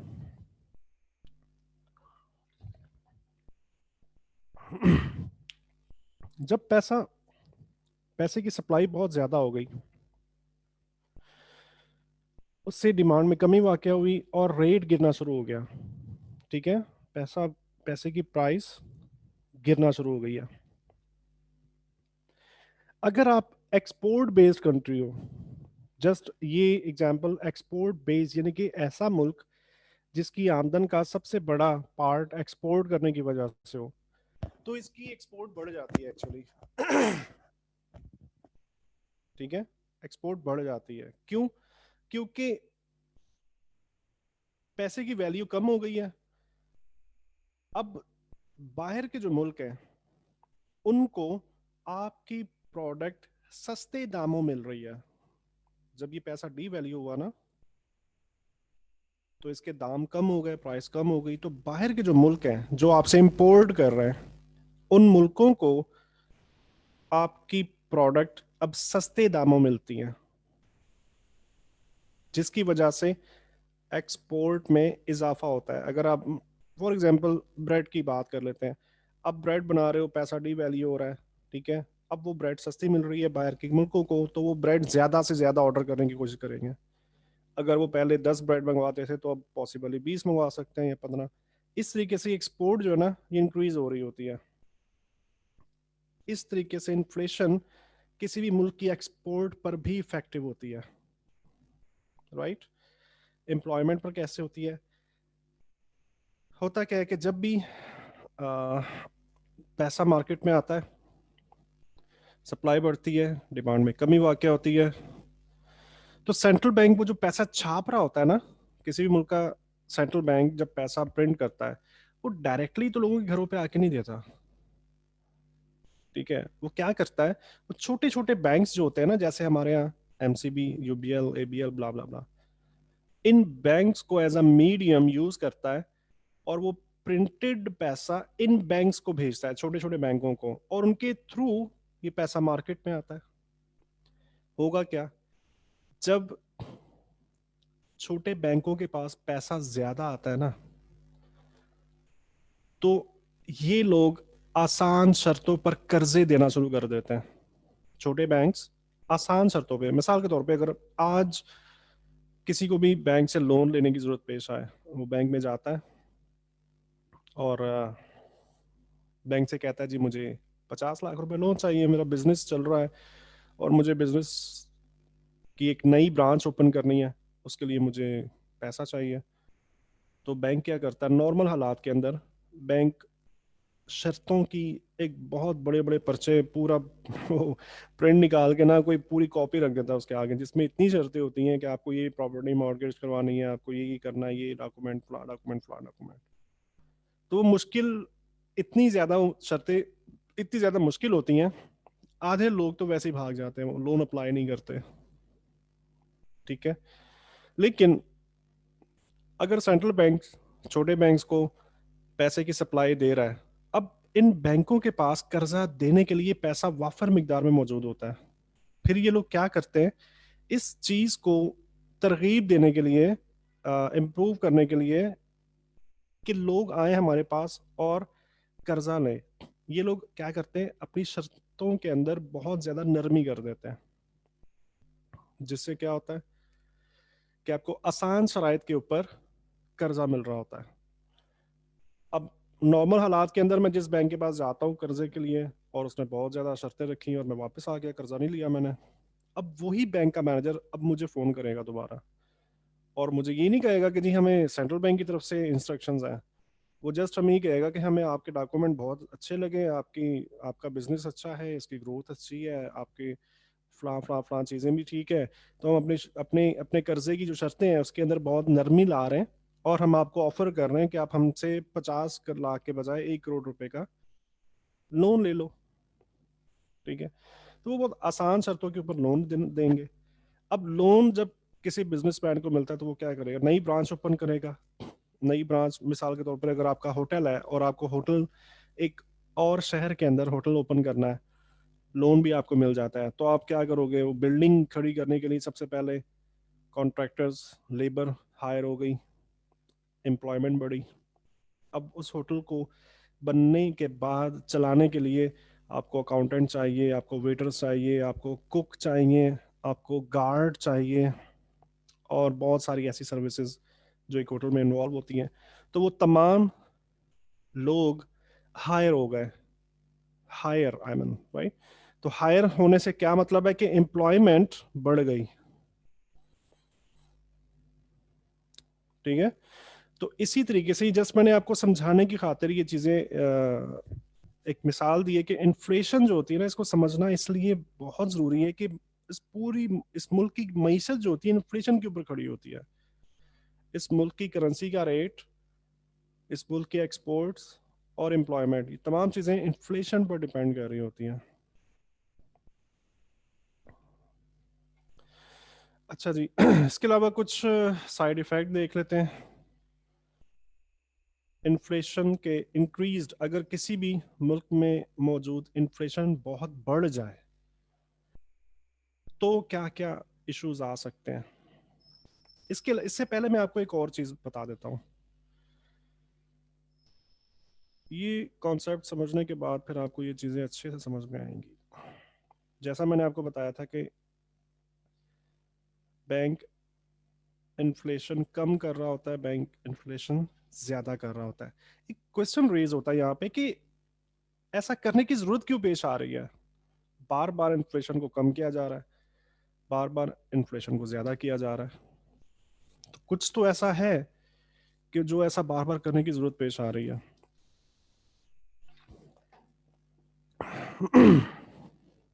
होता क्या है, जब भी किसी मुल्क के अंदर इन्फ्लेशन बहुत ज्यादा बढ़ जाती है ना,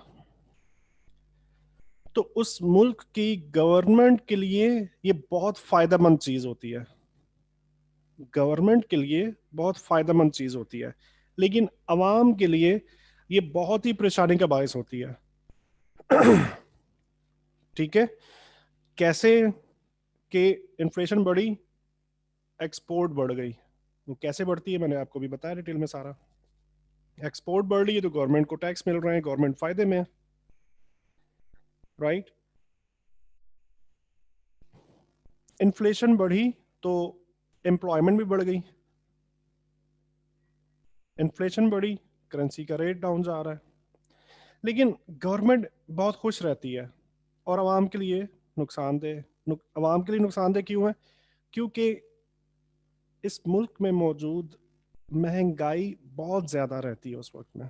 जब भी इन्फ्लेशन ज्यादा होना, तो उस वक्त में मुल्क में चीज़ों के रेट बहुत इंक्रीज होते हैं, बहुत महंगे होते हैं, जिसकी वजह से क्या होता है, आवाम एक ख़ास हद तक हर एक चीज़ को बर्दाश्त करती है। अगर इन्फ्लेशन को इस लेवल से ऊपर लेके जाया जाए तो आवाम बहुत ही ज़्यादा परेशान हो जाती है, क्योंकि इस मुल्क में मौजूद चीज़ें बहुत ही ज़्यादा महंगी हो जाएंगी, जो आवाम की क़ुव्वत ख़रीद से बाहर चली जाएंगी। तो इट मीन्स कि निज़ाम डिस्टर्ब होने का खदशा है, मुल्क के अंदर हंगामी सूरत हाल पैदा होने का खदशा रहता है। इस वजह से बैंक यहाँ पे अपने टूल्स को इस्तेमाल करते हुए इन्फ्लेशन को नीचे गिराता है, राइट। अब इन्फ्लेशन कम तरीन सतह पर पहुंच जाती है। अब देखें यहाँ पे क्या हो रहा है। यहाँ पर अवाम तो बहुत खुश हो गई। अवाम क्यों खुश हुई? क्योंकि अब उनको हर चीज सस्ती मिल रही है, हर चीज सस्ती मिल रही है। लेकिन गवर्नमेंट के पॉइंट ऑफ व्यू से देखा जाए तो उनके लिए बहुत ही नुकसानदेह चीज है, क्योंकि एक्सपोर्ट बहुत गिर गई। ठीक है, एक्सपोर्ट गिरी, एम्प्लॉयमेंट के अंदर कमी वाक़ हुई, और करेंसी का रेट वो अलग बात। ठीक है, तो फिर बैंक क्या करता है, एक ख़ास हद से इन्फ्लेशन को बढ़ने भी नहीं देता, और एक ख़ास हद से इन्फ्लेशन को गिरने भी नहीं देता। इस जगह पर अगर इन्फ्लेशन बढ़ी हुई है तो अवाम नाखुश है, और अगर इन्फ्लेशन बहुत गिरी हुई है तो गवर्नमेंट नाखुश है। क्यों ऐसा होता है ये मैं डिटेल में आपको बता चुका हूँ कि किस तरह से ये करेंसी पर, एम्प्लॉयमेंट पे, एक्सपोर्ट पे असरअंदाज हो रही है। तो ये वजह होती है कि बैंक को बार बार मुदाखलत करना होती है, और अपने टूल्स को इस्तेमाल करने के बाद इन्फ्लेशन को बैंक कंट्रोल कर रहा होता है, ताकि सब कुछ लेवल चलता रहे, राइट। इसके साथ साथ कुछ साइड इफेक्ट भी होते हैं इंक्रीज इन्फ्लेशन के, जिनके अंदर सबसे बड़ा लो सेविंग्स। जैसे मैंने आपको बताया कि आवाम जो है ना, नाराज होती है, आवाम खुश नहीं होती है। इंक्रीज जब भी इन्फ्लेशन बहुत ज्यादा रहेगी तब। क्यों ऐसा होगा? क्योंकि अब चीजें बहुत ज्यादा महंगी हैं, और अगर चीजें बहुत ज्यादा महंगी हैं तो लोगों के पास अब सेविंग नहीं होगी, या बहुत ही कम। अगर पहले 1 लाख की सैलरी के अंदर आप 50-60 हज़ार रुपए में घर चला रहे थे, और 40 हज़ार रुपए आप सेव कर रहे थे, तो इन्फ्लेशन इंक्रीज हुई, चीज़ों की प्राइस महंगी हुई। पॉसिबल ही कि आप 1 लाख की सैलरी के अंदर अब पूरे का पूरा 1 लाख में ही आपका घर चल रहा है, आपको सेव कुछ भी नहीं हो रहा। ठीक है, that is a side effect of increased inflation. Low interest rate, जब भी इन्फ्लेशन इंक्रीज होती है ना, ज्यादा होती है, तो इंटरेस्ट रेट कम होता है। इंटरेस्ट रेट क्या क्या क्या मतलब है? जो बैंक जो बैंक आपको लोन्स के अंदर ऑफर कर रहा होता है, इसके अलावा स्टेट बैंक की तरफ से एक काइबर रेट होता है। काइबोर रेट जो है ये बैंक्स के लिए होता है, छोटे बैंक्स के लिए। और छोटे बैंक क्या कर रहे थे, उस काइबोर रेट के अंदर अपना थोड़ा सा मार्जिन ऐड करते हैं, 2 3 4% या 5%। और उस मार्जिन ऐड करने के बाद फिर एक आम या पब्लिक तक इंटरेस्ट रेट की सूरत में आ रहा होता है, ये जिसको हम इंटरेस्ट रेट कह रहे होते हैं, जो शरह सूद है। तो जब भी इन्फ्लेशन बड़ी भी होती है ना, तो इंटरेस्ट रेट कम होते हैं। इंटरेस्ट रेट कम होने की वजह से क्या होगा, इन्वेस्टर्स के लिए ये बात ठीक नहीं है। इन्वेस्टर कौन से, वो लोग जो बैंक्स में पैसा रख कर प्रॉफिट बनाते हैं। जैसा शायद आपके इनमें होगा कि रिटायर्ड लोग जो होते हैं ना, मतलब जिन्होंने सारी उम्र जॉब की, उसके बाद रिटायर हुए, तो उनको पैसे मिलते हैं रिटायरमेंट के ऊपर। अक्सर लोग क्या करते हैं कि वो पैसा बैंक में रख देते हैं एज अ फिक्स डिपॉजिट, जिससे फिर उनको सूद मिलता रहता है और वो उसी को खाते रहते हैं। ठीक है, तो ये ऐसे लोगों के लिए ठीक नहीं होता। और सेवर्स, जिन लोगों ने उस पैसे की सेविंग की हुई होती है, उनके लिए भी ये ठीक नहीं होता, क्योंकि अब इंटरेस्ट रेट कम है तो उनको प्रॉफिट कम हो रहा है। ठीक है, उसके बाद पैसा ट्रांसफर हो जाता है savers and investors to debtors. कैसे, जो कर्जा लेने वाले लोग हैं उनके लिए ये बहुत ही फायदेमंद हो जाता है। मिसाल के तौर पे, अगर नॉर्मल दिनों के अंदर आपने लोन लिया और आपका एग्रीमेंट हो गया कि आपको 1 साल के अंदर 15,000 रुपीज एज अ मार्कअप पे करना है, तो ये 15,000 क्या है एक्चुअली, ये इंटरेस्ट रेट के ऊपर कैलकुलेट होता है। जो भी इंटरेस्ट रेट चल रहा हो ना, ये उस पर कैलकुलेट हो रहा होता है। तो अब इन्फ्लेशन इंक्रीज हो गई। इन्फ्लेशन इंक्रीज होने के बाद क्या हुआ, इंटरेस्ट रेट गिर गया। इंटरेस्ट रेट गिरने की वजह से पहले आपको 15,000 देना था, अब हो सकता है आपको 8,000 रुपये देना पड़े, क्योंकि बैंक में इंटरेस्ट रेट गिर चुका है। तो देने के लिए भी ये चीज़ फायदेमंद है, यानी कि कर्जदारों के लिए ये अच्छा चीज़ होती है। उनको बहुत बड़ी बड़ी अमाउंट्स वापस नहीं करना होती, उनको यही प्रॉफिट हो जाता है कि इंटरेस्ट रेट कम होने की वजह से वापस किया जाने वाला पैसे के अंदर कमी वाक़ हो जाती है। राइट।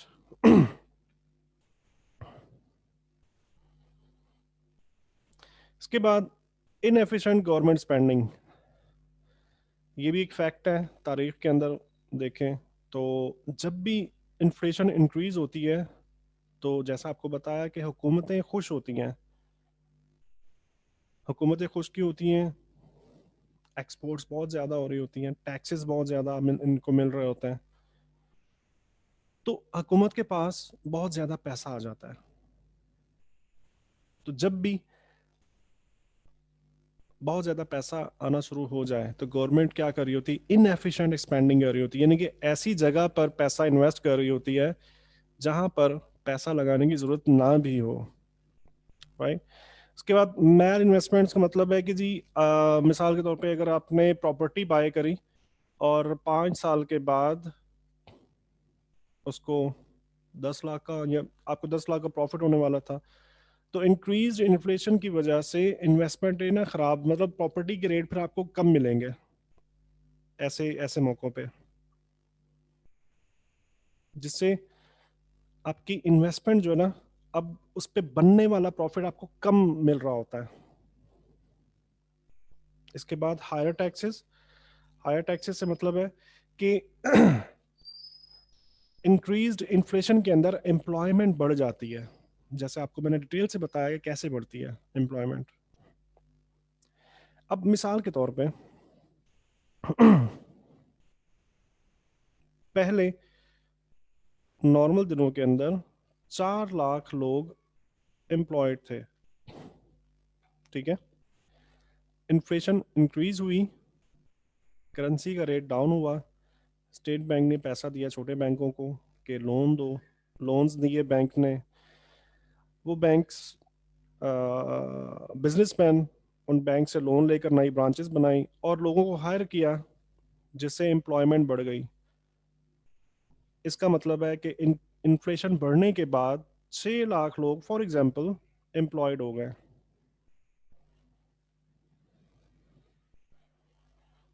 6 लाख लोग एम्प्लॉयड हो गए, ठीक है।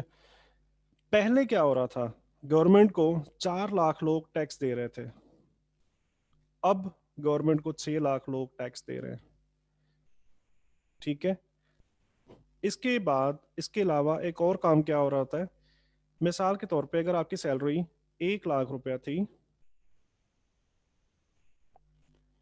और जो लोग फाइलर हैं, जो लोग ये टैक्स नेट से जिनका वास्ता है, वो लोग ये बात जानते होंगे कि पाकिस्तान में भी पूरी दुनिया में कैप्स लगे हुए होते हैं, इनकम के ऊपर कैप्स होते हैं कि अगर आप 1 लाख कमा रहे हो तो इतना टैक्स देना है, अगर आप 2 लाख कमा रहे हो, 5 लाख कमा रहे हो, 10 लाख कमा रहे हो तो इतना टैक्स देना है। ये परसेंटेजेस के हिसाब से ही चल रहा होता है, ठीक है। मिसाल के तौर पे अगर आपकी सैलरी 1 लाख रुपया थी, इन्फ्लेशन बढ़ गई, जब इन्फ्लेशन बढ़ जाती है ना, तो मार्केट में मौजूद चीज़ों के दाम भी बढ़ जाते हैं, प्राइस बहुत बढ़ जाती है, जिससे अक्सर औकात क्या करती है गवर्नमेंट, क्या करती है गवर्नमेंट अपने मुलाजमों की सैलरीज में इजाफा कर देती है। जैसे अभी 2 साल 2.5 साल पहले हुई है, पुलिस वालों की सैलरी बढ़ी, टीचर्स की सैलरी बढ़ी। तो मिसाल के तौर पे अगर 1 लाख आप पहले बना रहे थे और टैक्स नेट में आप शामिल नहीं थे, तो गवर्नमेंट ने आपकी सैलरी बढ़ा दी, अब आपकी सैलरी 1,50,000 है, तो आप टैक्स नेट में शामिल हो जाओगे। यानी कि पहले आपको टैक्स नहीं देना था, आप टैक्स नेट में शामिल नहीं थे, अब आपकी सैलरी 1.5 लाख हो चुकी है, अब आप टैक्स नेट में शामिल हो, अब आपको टैक्स देना पड़ रहा है। दैट मीन्स कि ये हायर टैक्सेस में इसका शुमार होता है। इसके अलावा बिजनेसमैन के ऊपर भी ये चीज़ अप्लाई हो रही होती है। वो कैसे अप्लाई हो रही थी, जब पहले एक ब्रांच थी, एक ब्रांच के हिसाब से वो 30,000 रुपये सालाना टैक्स पे कर रहा था, अब उसको लोन मिलना शुरू हुए, लोन मिलने के बाद उसने नई ब्रांच ओपन की, अब उसकी 2 ब्रांचें हो गई हैं, और अब वो 2 ब्रांचें इनकम मिलाएगा तो अब उसको 60,000 रुपये per annum, per year sorry, tax पे करना पड़ रहा है। तो इट मीन्स कि उस बिजनेसमैन के लिए भी ये चीज़ खतरनाक हो गई कि अभी उसका टैक्स जो ना, तो ये अगर देखा जाए ना, तो ये पैसा घूम घुमा कर गवर्नमेंट के पास ही जा रहा होता है, ठीक है, जिससे फिर गवर्नमेंट क्या करती है, इनएफिशिएंट स्पेंडिंग कर रही होती है। तो ये हमने कुछ साइड इफेक्ट्स स्टडी करे इन्फ्लेशन के क्या क्या होते हैं। इन वजूहात की बिना पर, जो मैं आपको पहले ही बता चुका और जो अभी हमने साइड इफेक्ट अभी स्टडी किए हैं, इन वजूहात की बिना पर बैंक को मुदाखलत करना पड़ती है इन्फ्लेशन को कंट्रोल करने के लिए, ठीक है। जैसा मैंने आपको बताया कि 2 लेवल्स के अंदर ही बैंक चाहता है इन्फ्लेशन यहाँ तक ही कंट्रोल रहे। अगर ये गिर जाएगी ना इससे बहुत ज़्यादा, तो इस जगह पर आवाम तो खुश हो जाएगी, उसको चीज़ें बहुत सस्ती मिल रही हैं, इन्फ्लेशन बहुत कम है, लेकिन गवर्नमेंट के लिए बहुत मसले मसाइल शुरू हो जाते हैं, गवर्नमेंट के पास पैसा आना बंद हो जाता है, कम हो जाता है, जिससे फिर वापस बैंक को मुदाखल करना पड़ रही होती है। तो ये सब सिस्टम इस तरीके से चल रहा होता है, ठीक है। समझ में आ गया यहाँ तक? कोई इशू, कोई परेशानी? उसके बाद हम स्टडी करेंगे कि टूल्स क्या क्या होते हैं और ये कैसे काम कर रहे होते हैं।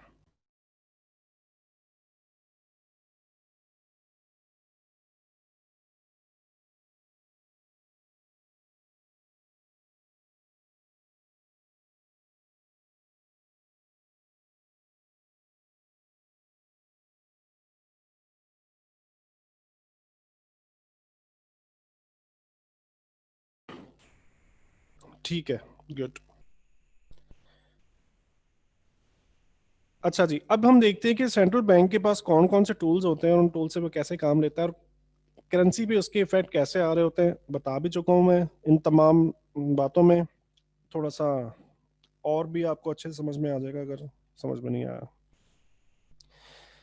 अगर इन्फ्लेशन को बढ़ाना मकसूद हो, अगर इन्फ्लेशन बहुत गिरी भी है और सेंट्रल बैंक ही चाहता है कि इन्फ्लेशन को बढ़ाना है, तो सबसे पहला टूल जो होता है इसे कहा जाता है क्वांटिटेटिव ईजिंग, QE भी से कहा जाता है। इसमें क्या होता है, सेंट्रल बैंक के पास प्रिंटर्स को ऑन कर दिया जाता है और वो प्रिंटर्स धड़ाधड़ पैसा छापते रहते हैं और वो पैसा छोटे बैंक्स के थ्रू मार्केट में आना शुरू हो जाता है। होता क्या है, जब पैसा मार्केट में आएगा तो सप्लाई बढ़ेगी। सप्लाई जब बढ़ती है, डिमांड में कमी होगी। डिमांड में कमी होने की वजह से करेंसी डीवैल्यू होगी। ठीक है, जिससे हम टेक्निकल इंडिकेटर्स या टेक्निकल चार्ट के अंदर ना सेल ट्रेंड हमें देखने को मिलेगा, और हम ये समझ जाएंगे कि सेंट्रल बैंक जो है वो सेल साइड पर अलाइंड है, और हम गलत डिसीजन लेने से बच सकते हैं। हम लंबी लंबी बाय की एंट्री में लंबा बैठने या बहुत लॉन्गर टर्म बैठने का नहीं सोचेंगे। ठीक है, इसके अलावा ये पहचानोगे कैसे आप, ये जो फॉरेक्स फैक्ट्री के अंदर तो आता है, फॉरेक्स लाइव के अंदर भी आता है। फॉरेक्स फैक्ट्री के अंदर तो वो न्यूज़ आती हैं जो शेड्यूल्ड होती है ना, जो पहले से पहले शेड्यूल की हुई हो। और फॉरेक्स लाइव के अंदर अनशेड्यूल्ड या अचानक से कोई खबर आ गई या कोई भी ऐसी खास स्पेशल न्यूज़ है, फॉरेक्स लाइव के अंदर वो आ रही है। दोनों चीज़ों से आपने खुद को अपडेट रखना है, जिसके अंदर आपको ये पता चल जाएगा कि मॉनेटरी पॉलिसी जब कोई भी बैंक रिलीज करता है ना, उसके अंदर कुछ ऐसे वर्ड लिखे हुए होते हैं। जैसा आपको ये बताया मैंने, क्वांटिटेटिव ईजिंग। अगर आप मॉनेटरी पॉलिसी स्टेटमेंट को डाउनलोड करते हो और उसके अंदर आपको ये लिखा हुआ नज़र आता है, और अब उसको स्टडी करना पड़ेगा, उसको देखना पड़ेगा पूरा। जब पढ़ोगे उसमें आपको ऐसे पॉइंट मिल जाएंगे कि हम क्वांटिटेटिव ईजिंग करने वाले हैं, राइट। जस्ट आपको ये इंफॉर्मेशन मिली, चार्ट हो सकता है इस वक्त में रेंज कर रहा हो बड़े टाइम फ्रेम पे, हो सकता है बाय का ट्रेंड चल रहा हो, लेकिन आपको अब ये पता चल चुका है कि जब भी क्वांटिटेटिव ईजिंग होगी ना तो करेंसी पर क्या इंपैक्ट आएगा उसका। ठीक है, तो आप पहले से पहले अंदाजा लगा सकते हो कि करेंसी जो है ना ये सेल में जाने वाली है। इस तरीके से हम इन चीजों को अपनी ट्रेडिंग के अंदर इस्तेमाल करेंगे। तो इन्फ्लेशन इंक्रीज करने के लिए सबसे पहला टूल होता है क्वांटिटेटिव ईजिंग, नोट छापना। नोट छापने का जो ये अमल है ना, ये इमीडिएटली इफेक्टिव होता है, क्योंकि इमीडिएटली नोट छप रहे होते हैं, मार्केट में आ रहे होते हैं। ठीक है, तो ये बहुत जल्द ये अपना काम कर रहा होता है, ये करेंसी को डी वैल्यू कर रहा होता है। इसके लिए फिर ऐसा नहीं होता कि एक हफ्ता 2 हफ्ता वेट करना पड़ेगा। इमीडिएटली जैसे ही आपको ऐसी न्यूज़ मिले, आप समझ जाओ कि बस मार्केट बहुत ही जल्द गिरने वाली है। इसके बाद दूसरा टूल कौन सा होता है, interest rate cut. Interest rate cut जो है ये कदरे सुस्त अमल होता है, इन्फ्लेशन को इंक्रीज करने का कदरे सुस्त अमल होता है। इसमें ये काम कैसे कर रहा होता है इंटरेस्ट रेट कट? ये ऐसे काम कर रहा होता है कि बैंक्स अपना इंटरेस्ट रेट कम कर देते हैं, जिससे मिसाल के तौर पे अगर मैं रिटायर हुआ हूं और मेरे पास 1 करोड़ रुपया मौजूद है, अब मैं ये चाहता हूं कि उस 1 करोड़ से मुझे ज्यादा से ज्यादा आमदनी हो। ठीक है, मेरे पास दो ऑप्शन है, या तो मैं वो पैसा 1 करोड़ रुपया मार्केट में कहीं पर लगाऊं, किसी बिजनेस में लगाऊं, या वो पैसा मैं बैंक में रख दूं और सालाना उसका जो भी प्रॉफिट बने वो मैं खाता रहूं। अब इन दोनों केसेस के अंदर बहुत सारे रिस्क इन्वॉल्व है ना। अगर मैं मार्केट में पैसा लगाता हूं तो मुझे बहुत ही ज्यादा रिस्क मैं ले रहा हूँ। पॉसिबल है, चूंकि मैंने जॉब की सारी उम्र, तो मुझे बिजनेस करना ही नहीं आता। अगर मुझे खुद को बिजनेस करना नहीं आता तो मैं किसी और पे डिपेंडेंट हो जाऊंगा। मैं किसी और को मुझे पैसा देना है, वो पता नहीं क्या करे उस पैसे के साथ, लॉस करे प्रॉफिट करे वट एवर। ठीक है, तो इसमें रिस्क इन्वॉल्व है। तो ज्यादातर जो लोग हैं, या तो वो फिर अपनी पहले से लाइन बना के रखी हुई है तो अलग बात है, बट वो लोग क्या करते हैं, बैंक में पैसा डिपॉजिट कर देते हैं। क्योंकि बैंक में रखा हुआ पैसा एक तो रिस्क फ्री है, उस पर रिस्क नहीं है। अगर प्रॉफिट कम भी मिला ना तो रिस्क नहीं है। हाँ, इसके अलावा मैं एक और चीज जरूर देखूंगा। वो क्या चीज होगी, अगर मैं पैसा मार्केट में लगाता हूँ और रिस्क भी बहुत ज्यादा है, तो मैं उसके ऊपर मिलने वाला रिटर्न जो है उसको जरूर कैलकुलेट करूंगा कि मुझे कितना रिटर्न मिले, तब मैं पैसा मार्केट में लगाऊंगा। और अगर बैंक उससे ज्यादा रिटर्न दे रहा है तो मैं कतई तौर पे मार्केट में पैसा नहीं लगाऊंगा, क्योंकि एक तो मैं रिस्क भी ले रहा हूँ और प्रॉफिट भी कम है। बैंक के अंदर पैसा रखने से क्या हो रहा है, पैसा भी सेफ है और प्रॉफिट भी ज्यादा मिल रहा है। ठीक है। तो इन्फ्लेशन को इंक्रीज करने के लिए बैंक क्या करता है, इंटरेस्ट रेट में कमी वाकया कर देता है, जिसे इंटरेस्ट रेट कट कहते हैं। तो जब ये इंटरेस्ट रेट कट होता है ना, तो बैंक सालाना पे ऑफ जो होते हैं ना, जो प्रॉफिट की शरह है उसको रिड्यूस कर देता है।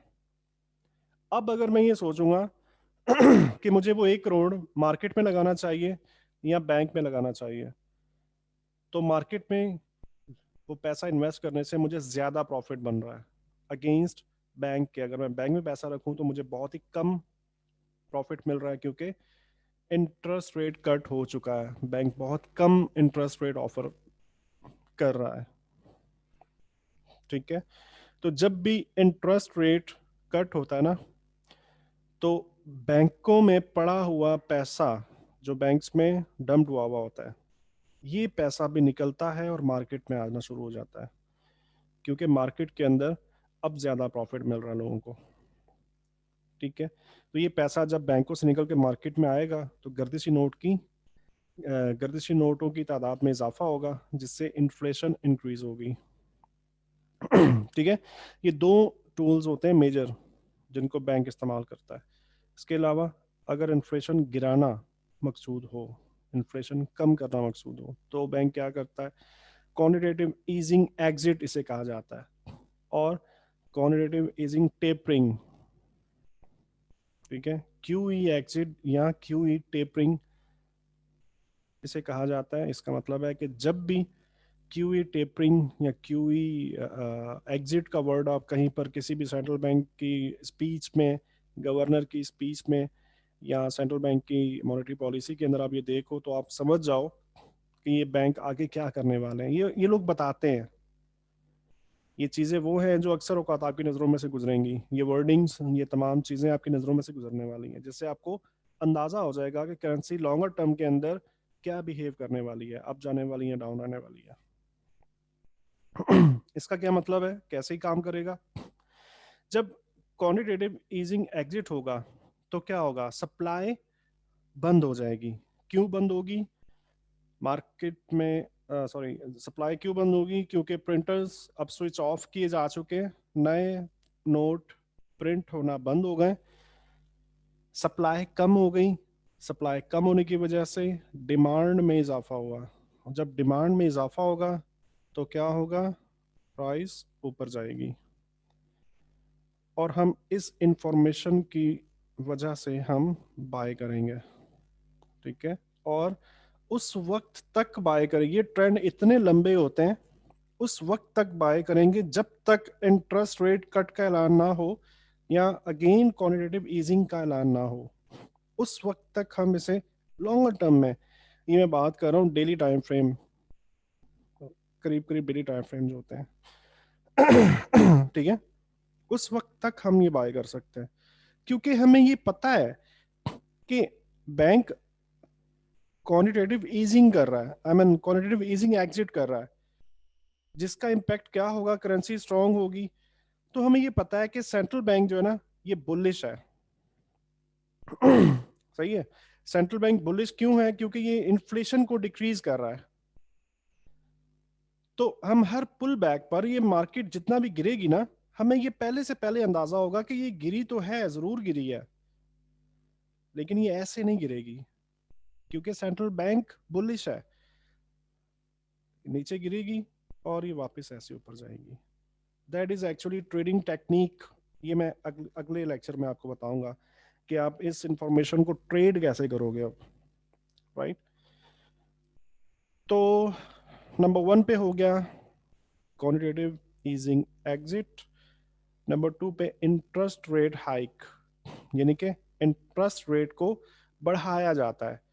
और सिंपली अगर मैं मार्केट में पैसा लगाना चाहता हूँ और बैंक मुझे मार्केट से ज्यादा प्रॉफिट ऑफर कर रहा है, तो बिलाशुबा मैं बैंक में पैसे लगाऊंगा, मैं मार्केट में पैसे नहीं लगाऊंगा। जिससे क्या होगा, मार्केट में से पैसा निकलेगा और बैंकों में डिपॉजिट होना शुरू हो जाएगा। ठीक है। क्यों ये पैसा बैंक में जा रहा है? क्योंकि अब इंटरेस्ट रेट बढ़ चुका है। अब अगर मैं बैंक में पैसा रखूंगा तो मुझे ज्यादा प्रॉफिट होने वाला है। ठीक है। तो ये दो टूल्स होते हैं जो कि किसी भी मुल्क का सेंट्रल बैंक इन्फ्लेशन को गिराने के लिए इस्तेमाल करता है। राइट। इसके अलावा दो हमने और देखे थे। आपने देखा होगा कि सारे का सारा वेबिनार जो है वो इन्फ्लेशन के ऊपर हमने आज कर दिया है। तो मेजर हर एक चीज इन्फ्लेशन से ही रन आउट हो रही होती है। अगर आप इन्फ्लेशन को बहुत अच्छे से समझ जाते हो ना, तो ये तमाम चीजें उसी की सब कैटेगरीज हैं एक्चुअली। जैसा मैंने आपको बताया, एम्प्लॉयमेंट भी असरअंदाज हो रही होती है। ठीक है। फॉरेक्स फैक्ट्री में हम देखेंगे तो एम्प्लॉयमेंट के हमें दो इंडिकेटर्स नजर आते हैं। एम्प्लॉयमेंट रिपोर्ट, जिसको नॉन फर्म पेरोल कहा जाता है, एनएफपी। एनएफपी के नाम से ये इंडिकेटर आता है। अगर आप इन्फ्लेशन को अच्छे से समझते हो तो एनएफपी इंडिकेटर रिलीज होने पर भी आप ये बता सकते हो कि मार्केट में इसका क्या इम्पैक्ट आने वाला है। वो कैसे? अगर लाइक अनएम्प्लॉयमेंट, एनएफपी करीब करीब एक ही है। अनएम्प्लॉयमेंट अगर ज्यादा आ जाती है, ठीक है, इंडिकेटर का डाटा ज्यादा आ जाता है, जो कि हमें ये बता रहा है कि अनएम्प्लॉयमेंट ज्यादा हो गई है। तो अगर हम इस चीज को इन्फ्लेशन के साथ रिलेट करें तो हम समझ सकते हैं कि करेंसी पे क्या इफेक्ट है। अनएम्प्लॉयमेंट कब ज्यादा होती है? जब इन्फ्लेशन गिरी हुई हो। ठीक है। जब इन्फ्लेशन गिरी हुई हो, किसी खास लेवल से नीचे हो, तो अनएम्प्लॉयमेंट ज्यादा होती है। राइट। इट मींस के करेंसी इस वक्त क्या कर रही होगी, स्ट्रॉन्ग ऊपर को जा रही होगी, क्योंकि करेंसी आई मीन इन्फ्लेशन गिरी हुई है, सेंट्रल बैंक बुलिश है, और हम इसको बाय के लिए ट्रेड करेंगे। ठीक है। इस तरीके से जो फंडामेंटल ट्रेडिंग होती है ना, इस तरीके से रिलेशनशिप की बुनियाद पे ही करेंसी के ऊपर इम्पैक्ट आ रहा होता है कि चीजें आपस में रिलेट कर रही होती हैं। और मैं ये बात जानता हूँ बहुत से दोस्त अभी बहुत कंफ्यूज हो रहे होंगे। ये आज का लेक्चर मैंने कोशिश तो की है कि बहुत ही आसान आसान, जो मेरा बेस्ट हो सकता है कि मैं चीज़ों को जितना भी आसान कर सकता हूँ उतना आसान करके प्रेजेंट करूँ। लेकिन पहली बार ये तमाम चीज़ें सुनने पर हर कोई परेशान होता है, इवन मैं खुद परेशान हुआ था। और पहली मर्तबा के अंदर मुझे बिल्कुल भी समझ में नहीं आया था कि ये बोल क्या रहे हैं। राइट। तो इसके लिए बेहतरीन इलाज क्या है कि लेक्चर की रिकॉर्डिंग सुनिएगा 3-4 मरतबा, फिर ये आपको चीज़ें आहिस्ता से समझ में आना शुरू होंगी कि ये चीज़ें काम कैसे करती हैं। और ये इंडिकेटर्स जो आते हैं, ये अगर आप इसको इन्फ्लेशन के साथ रिलेट करो, इनका आपस में रिलेशन बनाएं, तो फिर आप इनको अच्छे से ट्रेड भी कर सकते हो, क्योंकि आपको पता है पहले से पहले कि करेंसी पर इम्पैक्ट क्या आने वाला है। राइट। अच्छा, लास्ट इंडिकेटर ग्रोथ इंडिकेटर्स के अंदर, जिसको जीडीपी कहा जाता है, ग्रॉस डोमेस्टिक प्रोडक्ट। जीडीपी का मतलब ये होता है कि उस मुल्क के अंदर बनाने वाली जो चीजें बनाई जा रही हैं उनकी कितनी तादाद है। यानी कि इसका क्या मतलब है कि इंडस्ट्रीज कितनी है उस मुल्क के अंदर, क्योंकि इंडस्ट्रीज ही होंगी जो चीजें, नई नई चीजें इजाद करेंगी, आई मीन नई नई चीजें बनाएंगी। ठीक है, तो जीडीपी को एक्चुअली एक तरक्की का पैमाना भी कहा जाता है, यानी कि जितना ज्यादा इंडस्ट्रीज होंगी, जितनी ज्यादा चीजें नई नई नई नई बनाई जा रही होंगी, मुल्क उतना ज्यादा तरक्की कर रहा होगा। तो इसको भी हम इन्फ्लेशन के साथ रिलेट कर सकते हैं, और कैसे रिलेट करना है तमाम चीजें डिटेल्स में बता चुका हूँ। यानी कि नए नए इंडस्ट्रीज का मतलब है ना, इंडस्ट्रीज कैसे रिलेट की जा सकती हैं कि नए कारखाने कब कब खुलेंगे, जब लोन मिलेगा आसानी से। लोन कब मिलेगा आसानी से? जब इन्फ्लेशन ज्यादा होगी। ठीक है, तो इस तरह से ये तमाम चीजें रिलेट करने के बाद चल रही होती हैं। चलिए जी, आज का लेक्चर यहाँ पे ख़त्म होता है, और एक्सरसाइज भी नोट कर लें। एक्सरसाइज है, आपने क्या करना है, तमाम बड़े सेंट्रल बैंक्स की वेबसाइट पे जाएंगे, जिनके अंदर Fed, ECB, BOE, SNB, bank of Japan, RBI, RBNZ, BOC, bank of Canada. इनकी वेबसाइट पे जाने के बाद आपको इनका मॉनेटरी पॉलिसी स्टेटमेंट वहाँ पे आपको मिल जाएगी। आप उसको डाउनलोड करोगे और इसको रीड करेंगे और अंडरस्टैंड करने की ट्राई करेंगे कि एक्चुअली इसके अंदर सेंट्रल बैंक का पॉइंट ऑफ व्यू क्या है। क्या ये कोई ऐसी वर्डिंग इस्तेमाल कर रहे हैं जिनसे बेरिश व्यू जनरेट होता है, क्या ये ऐसी वर्डिंग है जिससे बुलिश व्यू जनरेट होता है। तो इस तरह के बहुत से आपको ना इंडिकेशंस उसके अंदर मिल जाएंगे। लेकिन ये इतना मतलब लिटरली मैं चले ये चीज़ें प्रैक्टिस करने से आएंगी, पहली बार में हरगिज नहीं आएंगी। हाँ, वो लोग जिनका financial background, I mean finance के साथ बैकग्राउंड चल रहा है, एजुकेशन फाइनेंस के साथ की हुई उनकी, तो फिर वो चीज़ें ये जानते होंगे पहले से भी आहिस्ता आहिस्ता। जब इन मॉनेटरी पॉलिसीज को डाउनलोड करने के बाद स्टडी करेंगे, तो भी चीज़ें आहिस्ता आहिस्ता आहिस्ता आहिस्ता समझ में आना शुरू हो जाएंगी कि बैंक, सेंट्रल बैंक जो है ना, सेंट्रल बैंक बुलिश है या बियरिश है। और एक बात आपको बता दूं कि सेंट्रल बैंक, आई मीन जो करेंसी होती है ना, हमेशा सेंट्रल बैंक के व्यूज के ऊपर ही चल रही होती है। ठीक है, आपको मेजर ट्रेंड का पता होता है कि मेजर ट्रेंड जो है वो बुलिश है या बियरिश है। अच्छा, उसके बाद फॉरेक्स फैक्ट्री पे जाएंगे, येलो फोल्डर पे क्लिक करेंगे और हाई इम्पैक्ट न्यूज़ आपने स्टडी करनी है, और उसी के अंदर ना आप इसकी डिस्क्रिप्शन पढ़ सकते हो। अगर आप फंडामेंटल और ज़्यादा डेप्थ के अंदर सीखना चाहते हो तो इस तरीके से भी आप स्टडी कर सकते हो। डिस्क्रिप्शन के अंदर कुछ लिंक्स होते हैं, और डिस्क्रिप्शन में ये लिखा हुआ होता है कि ये न्यूज़ क्यों कर इम्पोर्टेंट है, करेंसी पे क्या इम्पैक्ट रख सकती है। तमाम आपको नोट्स वहाँ से मिल सकते हैं। इसके अंदर एफ नोट्स हैं, वाई ट्रेडर्स केयर, डेरिवेटेड वगैरह वगैरह, न्यूज़ कहाँ से ली गई है, तमाम चीज़ें, रिसोर्सेज आपको, बल्कि मैं लेकर चलता हूँ आपको और आपको बता भी देता हूँ।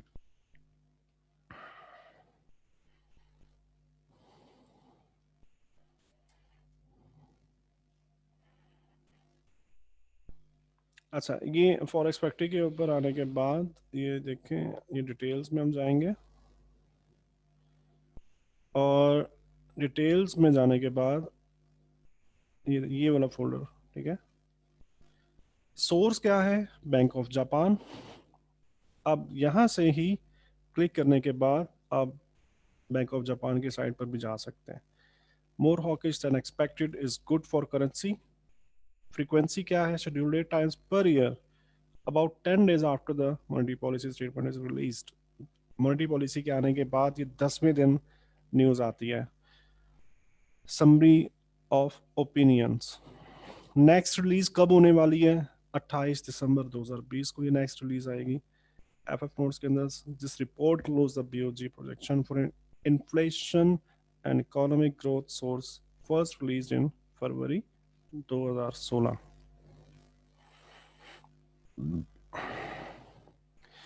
हाँ जी Mohammad Naeem, high impact news तो है, बट मैं ये येलो फोल्डर की बात कर रहा हूँ जिसके अंदर डिटेल्स के साथ आप डिटेल चेक कर सकते हो। वाई ट्रेडर्स केयर, ट्रेडर्स को क्यों ये न्यूज़ देखनी चाहिए? क्योंकि it's a primary tool of Bank of Japan uses communicate their economics and monetary projections to investors, right?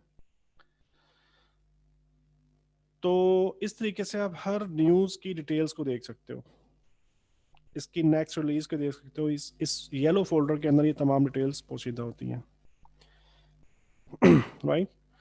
अच्छा जी, उसके बाद इन्वेस्टोपीडिया पर आप जाएंगे और डिफरेंट टॉमिक इंडिकेटर्स के बारे में अगर आप स्टडी करना चाहते हो तो वहाँ से आपको बहुत ही डिटेल्स के अंदर आर्टिकल्स भी मिल जाएंगे, सीपीआई के ऊपर, PPI, PMI, GDP, employment, unemployment या कोई और इंडिकेटर।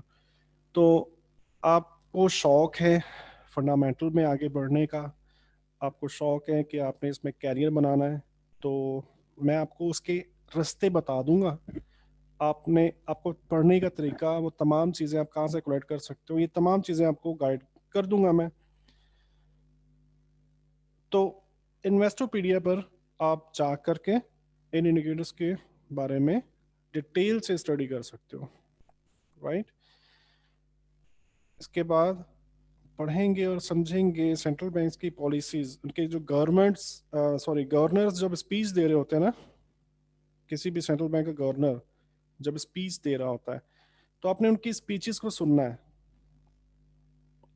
ये लोग अपनी स्पीचेस के अंदर भी ना कुछ इंडिकेशंस इस्तेमाल कर रहे होते हैं कि हम क्वांटिटेटिव ईजिंग करने वाले हैं या नहीं करने वाले, हम रेट कट करने वाले हैं या नहीं करने वाले।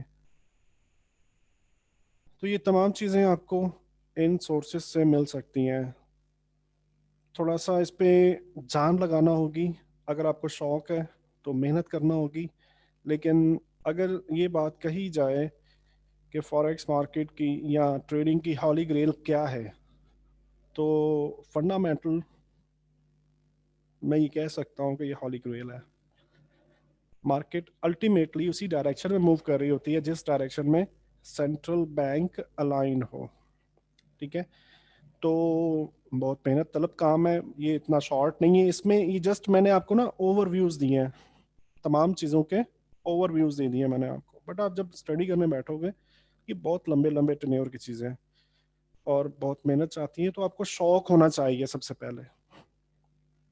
अगर आपको शौक है और आप मेहनत करेंगे, हाँ ये भी मैं आपको इस चीज़ को भी थोड़ा सा वो कर दूं, ये जो मेहनत है ना, फर्ज करें आपने 1 साल मेहनत करी है, आपने 2 साल मेहनत करी है फंडामेंटल्स के ऊपर, अब ये मेहनत आपने जिंदगी में बार बार नहीं करनी है, जिंदगी में सिर्फ एक मर्तबा ये मेहनत करनी है, और फिर सारी उम्र जितनी भी लाइफ है आप बैठ के अपने पैसा कमाना है सिर्फ।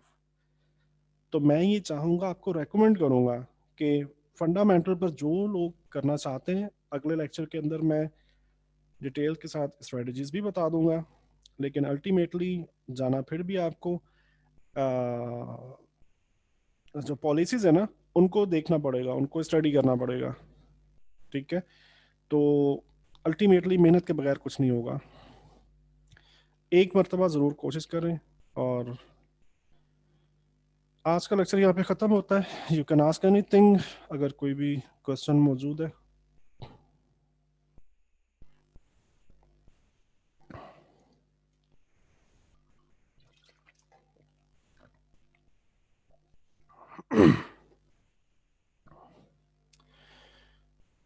ठीक है। आपने देखा गोल्ड को, देखा आज गोल्ड किस तरह से गिरा है? जी सर, देखा है गोल्ड को। और ये सेंटीमेंट मूव थी, सेंटीमेंट का लेक्चर लिया ना आपने?